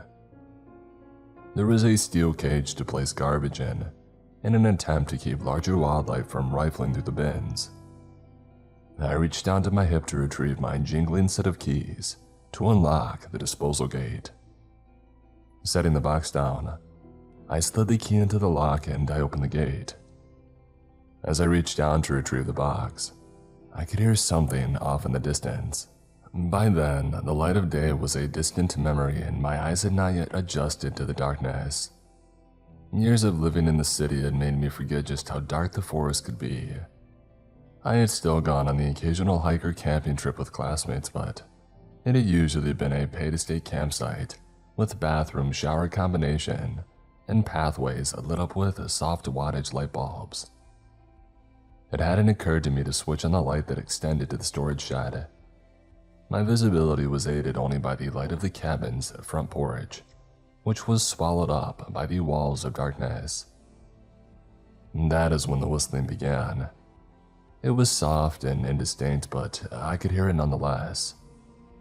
The crunching of leaves and the snapping of twigs in the distance accompanied the unidentifiable tune. I was unable to move as I attempted to locate the direction that it was coming from, but my efforts were fruitless.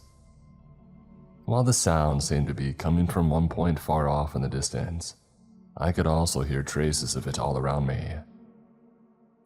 Before Thomas had left, we went over to the camping permit logs for our grid, and there were none requested within 10 miles of my post. Although the most popular hiking trails were equally far away, so there was little to no reason for anyone to be traveling in that area at this time of night. The only trails nearby were less traveled and given to more experienced hikers. Anyone with the skill to travel those trails would also have the common sense to go and set up camp for the night. As I stood listening and squinting in the darkness, I couldn't help but feel like the 10-year-old boy from so many years ago, but this time I didn't have my father to comfort me. That night around the fire, he was able to explain all of this in a way that made me believe my imagination had just run away with me. Standing there by myself, I felt none of that certainty. The whistling grew louder and more distinct as I stood frozen in the darkness. Where before it was a disembodied and distant voice, I could tell that the source was moving in my direction. There was a haunting yet beautiful melody that I was able to hear more clearly. Crunching leaves and snapping twigs seemed to be just outside my field of vision. It was almost hypnotizing. My eyes began to close and relaxation began to settle into my bones. Icy fear had melted away, leaving me in a state of near bliss. I felt like it may be a good idea to just walk toward the source of the beautiful melody. "It's this way," I heard a soft voice say. "Come and see." The feeling of relaxation washed over me almost as quickly as it had begun. Where the melodic whistling had lulled me into a stupor, the sudden call from the darkness had sobered me to the situation. I stumbled backward toward the cabin and began to run toward the safety of the burning bulb. My heavy footfalls washed out all the noises from moments before. As I ran, I imagined some malevolent creature mere steps behind me, claws outstretched toward my back, still beckoning me to come and see whatever was in the darkness of the forest. Once I reached the front door, I pushed my way inside, slammed the door and engaged the deadbolt and slid onto the floor. My back against it, I simply sat panting and trying to listen for any signs of activity outside. There was no whistling, no footsteps on the walkway or the porch, no knocking. It was just the noise of my gulping breath and the thunder in my heart against my ribcage. After a few minutes, I was able to collect myself enough to put a plan together. If there was someone out there, maybe they were in danger. I went to the control room in the cabin and threw on the breakers to these spotlights, located around the perimeter of the cabin, fire tower, and storage building. Through the blinds of the cabin, I could see the piercing beams of artificial light. Before leaving the control room, I grabbed a floodlight and a hunting rifle from the rack. Slowly, I disengaged the deadbolt to the door and I stepped outside. The forest was now a terrifying combination of artificial light and obscenely long shadows cast by the spotlights. I made my way back down the gravel trail toward the storage building. The whistling had begun just beyond the storage shed. I turned on the handheld floodlights and began to sweep the tree line looking for anyone or anything that may have hung around. Nothing, not a single thing. For all of the crunching leaves and breaking branches that I heard, there was no sign that anything had moved through the area recently. Nothing larger than a squirrel at least. I continued sweeping the distance with the floodlights when I heard the ping of an incoming call on the fire tower watch radio. The sound made me jump and I dropped the light to the ground with a heavy thud. As my heart calmed, I scooped up the light and headed toward the tower. Already out of breath after running from the storage building, the ascent to the top of the tower was painfully slow. I finally reached the lookout box and I turned on the light. Tower 1, this is Tower 5. Do you copy? I punched the button on the radio mic. I read to Tower 5. Go for Tower 1. Tower 1, status check. The voice said. I can see your spotlights over there, Tower 5. Everything okay? I immediately felt embarrassed and didn't want to explain the commotion of the evening. Everything's all clear, I responded. Thomas explained how to use the spot system, but I wanted to give it a hands-on run. I'll cut him now. Again, everything is all clear. I thanked the ranger and headed down to the cabin and into the control room to cut the light system off. Hand trembling on the switch, I hesitated. As scared and tired as I had been, I knew that I had to take one last look outside before shutting off the lights. Pulling the cord on the blinds, I looked outside. In the distance, at the edge of the spotlights, I thought I could see someone walking into the darkness of the woodline. My heart began to hammer again as I pulled my phone out of my pocket, trying to snap a picture, but they vanished before I had managed to open up the application. Before I returned my phone to my pocket, a curious thought had occurred to me. Thumbing through my applications, I finally found the one that I was looking for. A digital compass popped up on the screen and the needle bounced side to side as my hand shook. Once I was able to settle my nerves, the needle finally came to a rest. It pointed to the north. To say that I was on the edge for the next few days would have been an understatement. My night shift rotation was quickly approaching. While I hadn't seen or heard anything alarming since the night that Thomas had departed, I had also taken special care to avoid the opportunity. No more nighttime traveling out to the storage shed. No taking the trash out in the evening. If I needed to complete any outdoor tasks, I made sure to take care of them during sundown. I had mostly convinced myself that it was all in my imagination, but the thought still rolled around in the back of my head. Maybe I saw and heard exactly what I thought I had. Immediately after my shift each day, I shut down all lookout equipment except the radio and headed directly down to the cabin. My evenings consisted of a steady schedule of TV show binging, dinner, a shower, and reading in bed. The small supply of paperback books that I had bought didn't provide as much entertainment as I had hoped. Most of them I'd already read about a dozen times, and I quickly thumbed through the few that hadn't lost all of their appeal. The paperback that I was reading lost most of its luster, and I put it aside on the nightstand, and I gazed at the bookshelf to see if something else caught my eye. And that's when I saw that journal again. Shuffling out of bed into the bookshelf, I scooped up the journal and tucked myself back beneath my blanket. Initially, I had told myself it was immoral to read somebody else's private journal, but still, the odd feeling that place gave me and the lack of other engaging activities made it easier than it should have to justify reading just a few pages. I flipped open the cover to the first page, and I ran my hand over the indentations of the cursive writing on the page. Although I had told myself that I would only read a few pages, that turned into about a quarter of the journal. The beginning introduced me to its writer, Gary Vincent, and his arrival in what would later be my cabin. Entry 1 was dated roughly 2 years before I had arrived, and told the uneventful story of his early life, education, and acceptance of the ranger position at Fire Tower 1 in Arlo Bennett National Forest. Our stories were fairly similar in many respects, but Gary seemed to have skipped the period of self-loathing and desperation before his employment there. While not the most energetic or entertaining read that I've ever come across, there was something enjoyable about learning the personal thoughts of who I assumed was my predecessor. Thomas had trained him as well, and the two of them seemed to have developed a good friendship, if Gary's words were to be believed. The two of them camped and hiked the area together and enjoyed their shared time at the cabin when Thomas came to relieve Gary for his days off. I was beginning to nod in and out of alertness, having finished about a third of the journal, when an entry had jolted me back to attention. So, there seems to be something weird going on around here.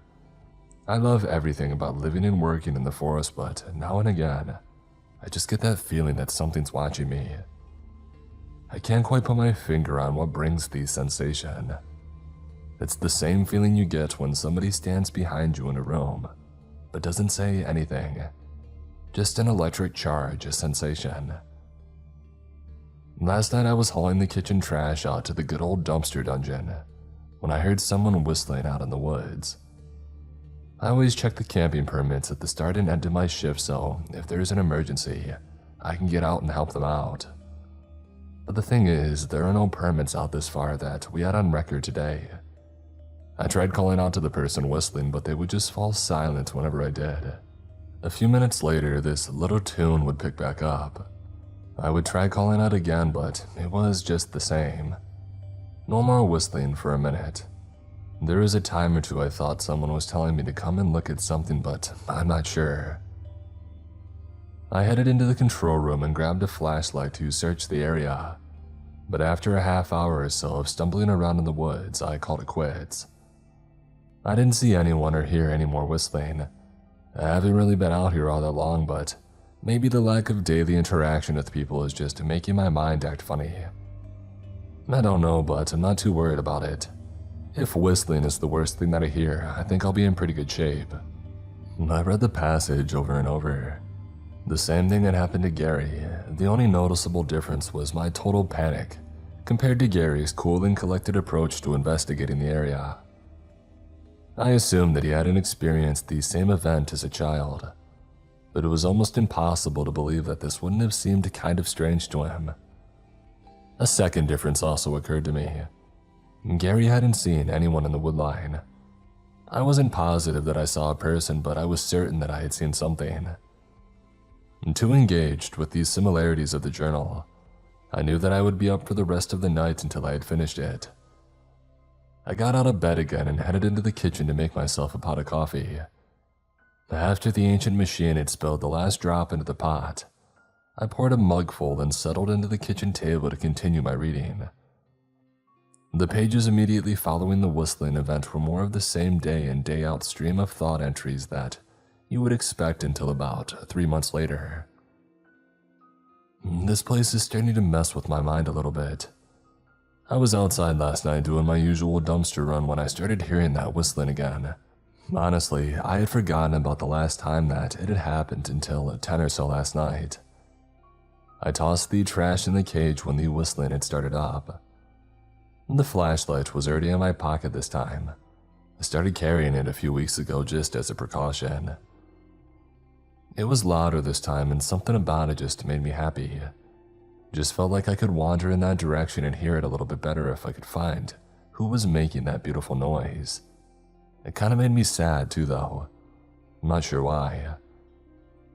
I flipped on the flashlight and started walking north into the woods to see if I could find out who it was. I called out and asked who was there. This time, someone shouted back, "It's this way, come and see." I asked them what it was, but no one answered. When I started walking toward the sound of the voice, I could hear footsteps and the whistle moving away from me, so I called out again for them to wait. I just wanted to talk to them. They just repeated the same thing. "It's this way, come and see." By now I figured that there must be something to check out, so I kept walking after them. Maybe somebody was hurt. Probably not, though. If they were hurt, why would they be whistling? My mind was kind of foggy, and the melody made the traveling feel a little bit easier, though. I felt kind of happy, like something good was going to happen. The woods were starting to get thicker, and I wasn't gaining on them. They always seemed to be just the same distance in front of me as they had been the entire time. Occasionally, I would catch a glimpse of someone in my flashlight beam, and I would call out, but still the same old thing. "It's this way, come and see." Eventually, I came to a cluster of oak trees that were so tightly packed together that they looked like one monstrous tree. When I got to it, the whistling stopped for a little while, and suddenly I felt sad. My eyes teared up and I wasn't sure why. Then the whistling tune came back like it sensed that I needed it again to be happy. Sounded like it was up on the top of the trees. I tried shouting for them again a few times, but nobody answered at first. After a few minutes of trying to get their attention, I finally heard someone reply, "It's up here, come see." "Up where?" I asked the voice. "In the trees, just use the stairs," the voice called back. I ran the flashlight around the base of the trees and in the center. I could see what looked like a step. Inching closer and leaning between two of the oaks, I could see a spiral staircase running up the center of the trees and into the foliage. I started walking forward. The banister felt so smooth under my hand. I wanted to see where it went. For a moment, it felt like it was the right thing to do. Just grab onto the banister and climb up to the top. My foot was just settling onto the bottom step when a vibration startled me back to my senses. My smartwatch was beeping loudly, and when I looked down, I saw my heart rate was nearly 150 beats a minute. I saw the time too. It had only been 10 o'clock when I headed to take the trash out, but it was almost 11:30 now. Seemed like I had only been in the woods for maybe 15 minutes, but it had been an hour and a half. I panicked and headed back in the direction of the cabin.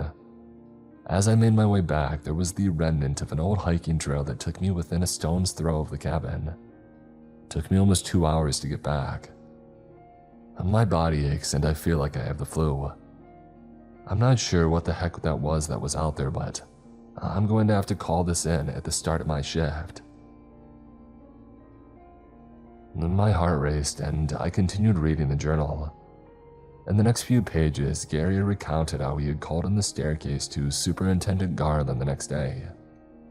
A team of rangers had met him at the cabin. They traveled back to the location where Gary had seen the stairs, but they couldn't find anything out of the ordinary. Gary begged them to go back at night, thinking maybe that they would see it again. The other rangers agreed in an effort to calm Gary's concerns, but the nighttime trip was no different. There was nothing there. The journal entries from that point became almost incoherent in their format. Gary was fixated on how the stairs had disappeared and why they couldn't find them. He admitted traveling back multiple times but never seeing them again. The absence of the whistling also seemed to bother him rather than soothe his worried mind. He wrote endlessly about missing the beautiful melody, and then it maddened him that he couldn't remember all of the notes. And then there was no entry for a long period. Weeks passed between. When Gary wrote what would be his final entry in the journal, he seemed to be a man who had lost a grip on reality. The music didn't return to me. I had been so sad without it. The gentle melody haunted my mind even though I couldn't quite remember how it sounded. So I traveled back again. Down the forgotten path, I traveled north. Traveled to that unusual corpse of trees. And there it was. The stairs were back, thank God. They were there, no one was whistling and no voice had invited me up, but I knew that I needed to go. I belonged there, with them and with him. He was waiting for me. The banister felt so good under my hand as I made my way up, into the foliage, through the branches, into my new home. Everyone is in unison there. The many are one. I came back here to say goodbye to someone. Was there someone here that I knew? I'll just say goodbye to you, journal. I'm going back. I know that I will stay. I want to be in unison. Maybe I can help others find their way there. I hope that you will let me help. So many souls can be won if they let themselves go. To anyone who reads these words, take heart. It is this way. Come and see. That was it. Nothing but blank pages followed. I was shaking as I closed the leather cover and stared into my empty coffee cup. The sun was creeping over the tops of the trees and I knew that if I didn't move soon, I would be late for the start of my shift. I put on a fresh pot of coffee and began to ready myself in a daze. The journal stayed clutched in my hand as though if it were some talisman that may protect me from Gary's fate. I didn't know exactly what to do in the long run then, but I knew that I had to get to my post. Months had passed since I discovered the journal and spring was quickly approaching. I would periodically hear the whistling in the woods on evenings when I didn't have to work. The height of the fire tower probably just made it impossible for the melody to reach my ears when I worked nights, but I always assumed that it was there. When the whistling would begin in the evenings, I would put in a pair of earplugs to block it out. It seemed to keep me from feeling that unreasonable sensation to follow the haunting melody. Although it yielded no satisfying information, I shared the journal and its contents with Mr. Garland and Thomas. Mr. Garland explained that Gary Vincent had been a stellar employee for 2 years, but confided in me that he had a history of mental illness. While they explained his complicated situation, Thomas handed me a photo of Gary. He was a few years older than me with bright red hair and a huge smile. They told me that Gary suffered from something similar to schizophrenia. It had been well controlled with medication for quite some time. Once Gary went missing, Thomas and the other rangers found a month's worth of his medicine in the medicine cabinet of the cabin. He had taken to traveling into the northern forest more frequently in the last few months. Thomas Garland and a host of other rangers had traveled to the location with Gary, that he had claimed to have seen the stairs and there was nothing unusual. Each unsuccessful search seemed to cause him to become a little more distant from them, until eventually they all quit talking unless it had to do with work. The two of them implored Gary to seek help, but he never did, and then he vanished into the woods. The subsequent search for him only turned up his tattered uniform and his wallet. For my part, I continued doing my job. I liked the night shift the best because there was no whistling. Staring out into the darkness for a few hours, looking for fire, soothed my worried mind. My phone ran a constant stream of music to keep me company. When I worked the day shift, I would bring Gary's journal with me and study, as though perhaps I would discover some secret to his madness. I never did. It just seemed to provide a madness of my own that I was obsessed with what had happened to him. I honestly can't tell you why I decided to do what I did next, but the mystery had become more than I could take. Thomas arrived to start my week of duty, and I told him that I planned to do some camping. He seemed excited to have the cabin to himself for a few days. The day before he arrived, I had already unloaded the ATV in the storage shed with the camping gear and extra gas. I was going to go find that staircase. As soon as Thomas had started his shift, I fired up the ATV and headed on the trail to the east of the tower, so that he would be less likely to discover my plan. I drove the ATV in a wide arc around the Tower 1 sector, until I was about a quarter-mile due north of the tower. It took me a while, but after hours of searching, I found the rutted trail that Gary had written about in his journal.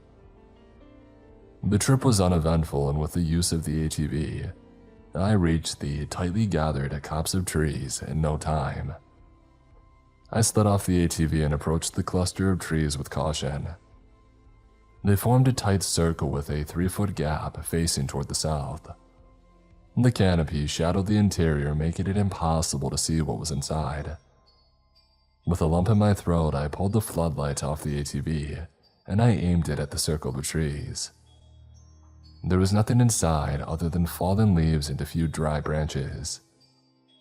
My pulse relaxed and my body tension eased. The staircase wasn't there. I felt a mixture of joy and sadness. Gary had seemed so sure of what he had seen, and now I felt sure that he had been suffering from hallucinations. Thomas said that he hadn't taken it in months. A sorrowful picture of a man who had lost grip on reality filled my mind.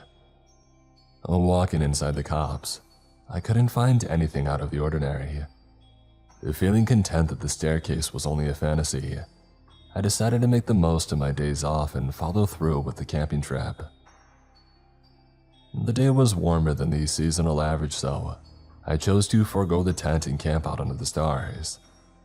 I was only going to be staying overnight, so I opted to not dig a latrine, and I concentrated on setting up a comfortable fire after clearing the brush. Even with the unusually warm day, I still gathered an abundant amount of firewood, just in case it took a substantial dip in temperature. After a quick meal and a few chapters in one of my ragged paperback novels, I decided it was time to turn in for the night. I settled into my sleeping bag and enjoyed the heat from the stone-rimmed fire. It was only moments before I was fast asleep. Sometime during the night, I awoke to a familiar sound. The melody that I had avoided for so many months now was filling my ears, and it was coming from directly behind me. I rolled over and looked into the copse of trees. Standing in the gap between the oaks was Gary. I recognized his wide smile and fire-red hair from the photo that Thomas had shown me. Gnarled tufts of hair sprouted in random directions, and his tattered ranger's uniform hung off his emaciated frame. "Gary?" I asked in a daze. He just continued, giving me that unsettling smile, as he stepped backwards and was enveloped in the darkness of the circle of oak trees. I could hear what sounded like the thuds of hiking boots on wooden boards. Springing from my sleeping bag and grabbing the floodlight, I yelled Gary's name again. "It's up here, come see," he replied in a manic voice. I turned on the flashlight and aimed it into the trees, expecting to see him hunkered inside, but to my shock, the beam of my floodlight gleamed off a polished mahogany banister. There was a beautifully crafted circular staircase in the center of the trees. Lifting my floodlight, I caught the bottom of Gary's boot as he ascended the stairs. Shouting his name, I sprinted inside. "Gary, no!" I shrieked. My hand grabbed the smooth, cold wood as I began to climb the stairs in their tight circle. "Come back, man. We need to get you some help." I could only hear the thuds of his footfalls as he continued upward. My pulse was racing as I bounded up behind him, clinging tightly to the banister. Leaves and branches traced the side of my face as we both climbed higher into the trees. The beam of my floodlight bounced and weaved between smooth mahogany wood and dense foliage.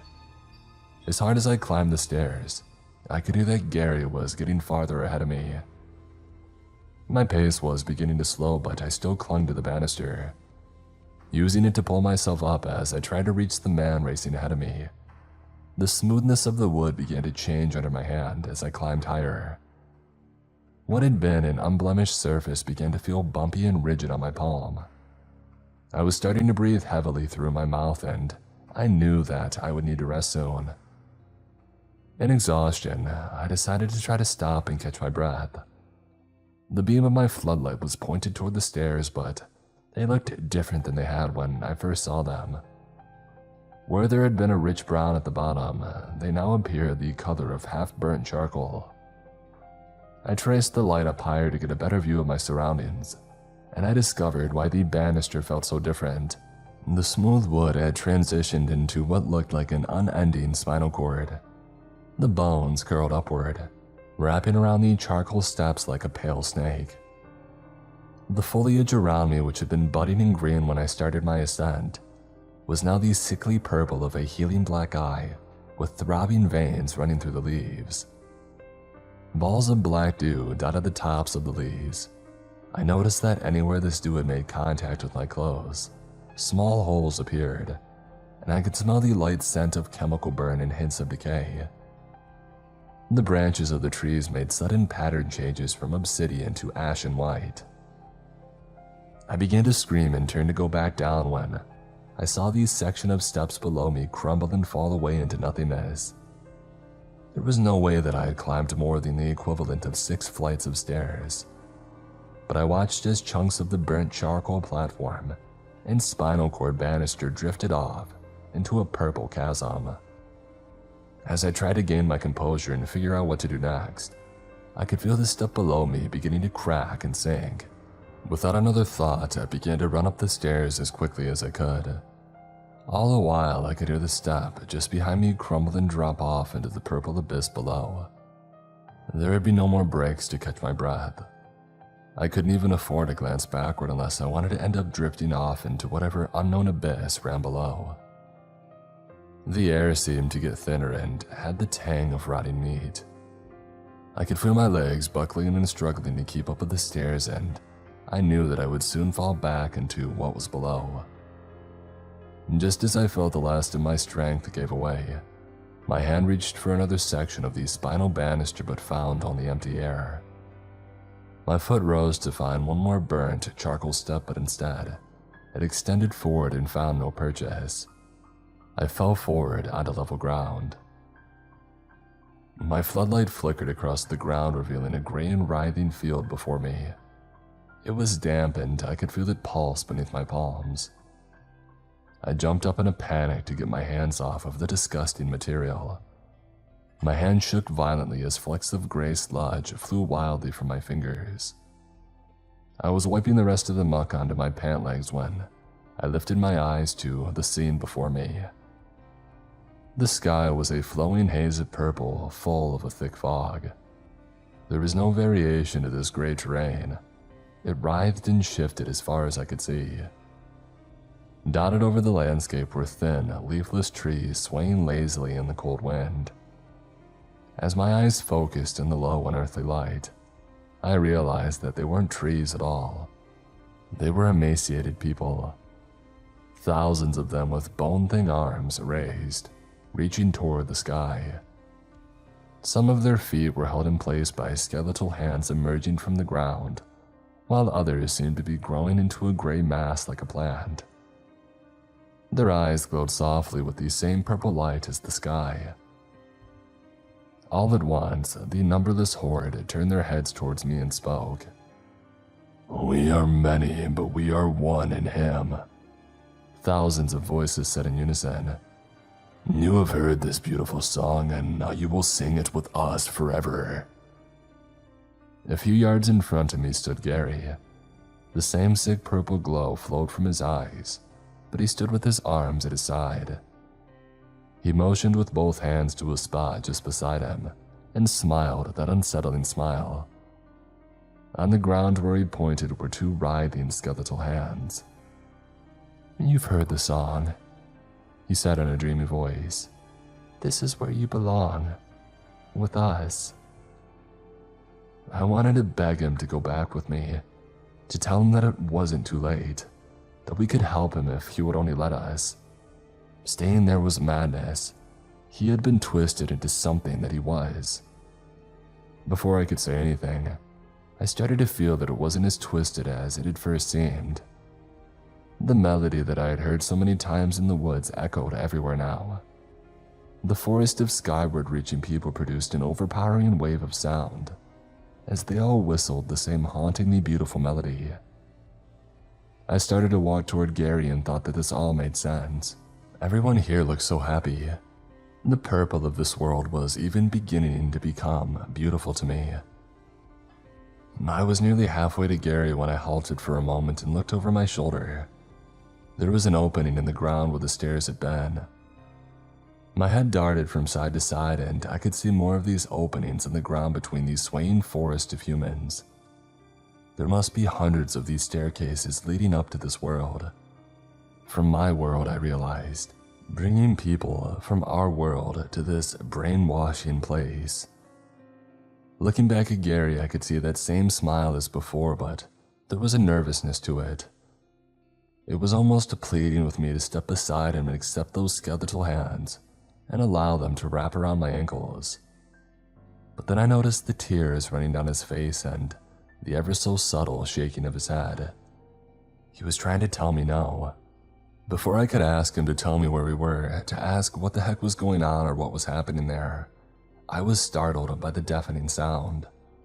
It was almost like a foghorn, but so much deeper. My bones shook violently. The ground beneath me quaked, and the beautiful melody from the forest of people suddenly turned into a blood-curdling shriek.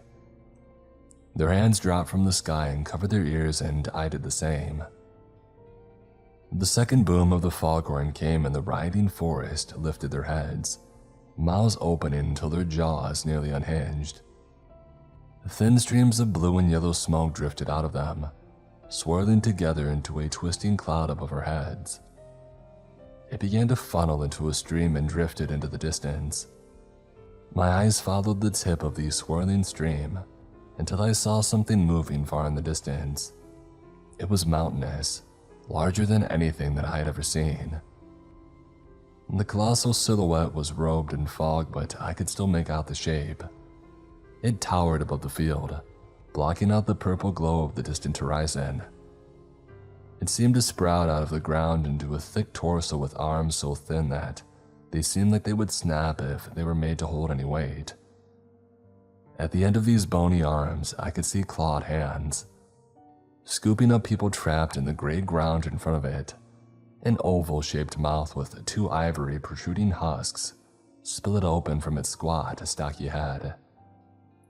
A cavernous mouth full of slender, sharp teeth gleamed in the sickening light.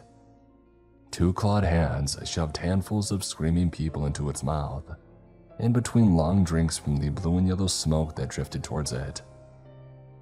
"They are blessed to become one with him," the forest of humans shrieked. "He will welcome you too. Come and see." The appearance of the eldritch horror was more than I could bear.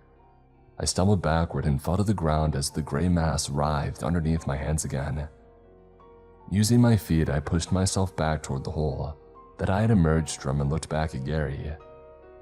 He was still crying, but he was nodding in agreement now as I got closer to the hole. I could see now that he was held in place by the same writhing hands that he was gesturing toward. Frozen in place, I thought for a moment that I would run to Gary and drag him with me. He must have seen it in my eyes. His smile faded as his brows furrowed and his lips pulled back in a pain-filled grimace. "Go!" he screamed, voice filled with agony. "It's too late for us. Go!" I broke my gaze with Gary and looked into the sky at the impossibly large abomination towering over the forest of tortured souls. Its massive hand broke through the fog and reached for me. Without another thought, I pushed myself back into the hole and closed my eyes. Floating in an endless void was better than allowing that ageless horror to consume me, or add me to its blasphemous garden of souls. The sensation of falling was terrifying and my stomach began to ball up tightly. I could feel myself moving faster and faster as the sickening purple void swirled around me. My eyes closed and I prayed that I would die soon to spare me from the nightmare. That is when I began to feel a sharp pain in my back as something began to strike me. I opened my eyes, but it was almost completely dark now. My body was slamming against solid objects, knocking the wind from my lungs.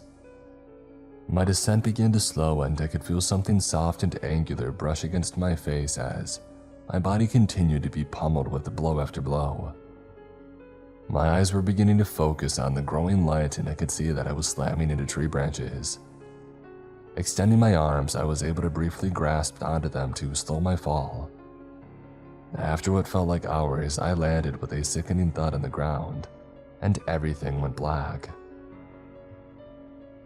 When I came to, I was in front of the abnormal circle of trees. Dirt and saliva were caked to my face and my vision swam with ripples from the impact. I sucked in panicked breaths as I looked at these smooth mahogany stairs only a feet in front of me. My entire body ached, but I pushed myself up and staggered to the ATV to retrieve the gas can. Fuel spilled out of the upturned can as I dumped the contents at the foot of those stairs. I pulled a book of matches from my pocket and I flicked it into the trees. A rush of warmth hit me as the fire swallowed the stairs and the trees surrounding them. My vision began to swim again and I felt unconsciousness wash over me once again. I woke up in a hospital in my hometown. Thomas was asleep in an armchair beside my bed. He had awoke when I started shifting in the bed while attempting to make myself comfortable. My left arm was in a cast as well as my left leg. Reaching up to scratch my head, I could feel missing patches of hair. I was covered in bruises and cuts from head to toe. Thomas told me that they had found me after he spotted rising smoke from the lookout booth in Fire Tower Number 1. When the rangers and forestry services arrived, they found me at the foot of the blazing trees. I had been in the hospital for 3 days and had been in and out of consciousness. He asked me repeatedly what had happened, but I lied and told him that I wasn't sure. After Mr. Garland was informed that I was awake, he stopped by for a visit too. It was pretty similar to my visit with Thomas.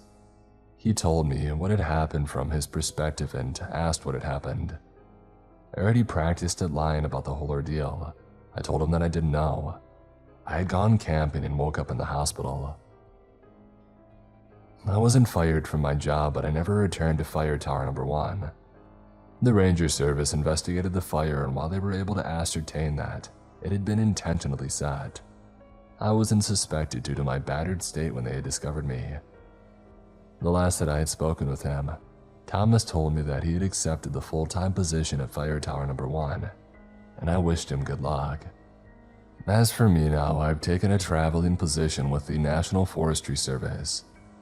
I travel the country performing survey studies of the national forests under our care. It's been nice to see the country, and I still spend every available moment I have hiking and camping. My motivation is a bit different now. In every new town that I travel to, I always ask the locals if there are any local legends about whistling in the woods.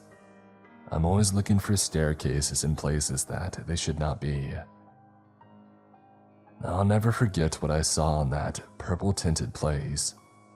What haunts me the most is remembering those hundreds of holes that I knew must lead to hundreds of different staircases.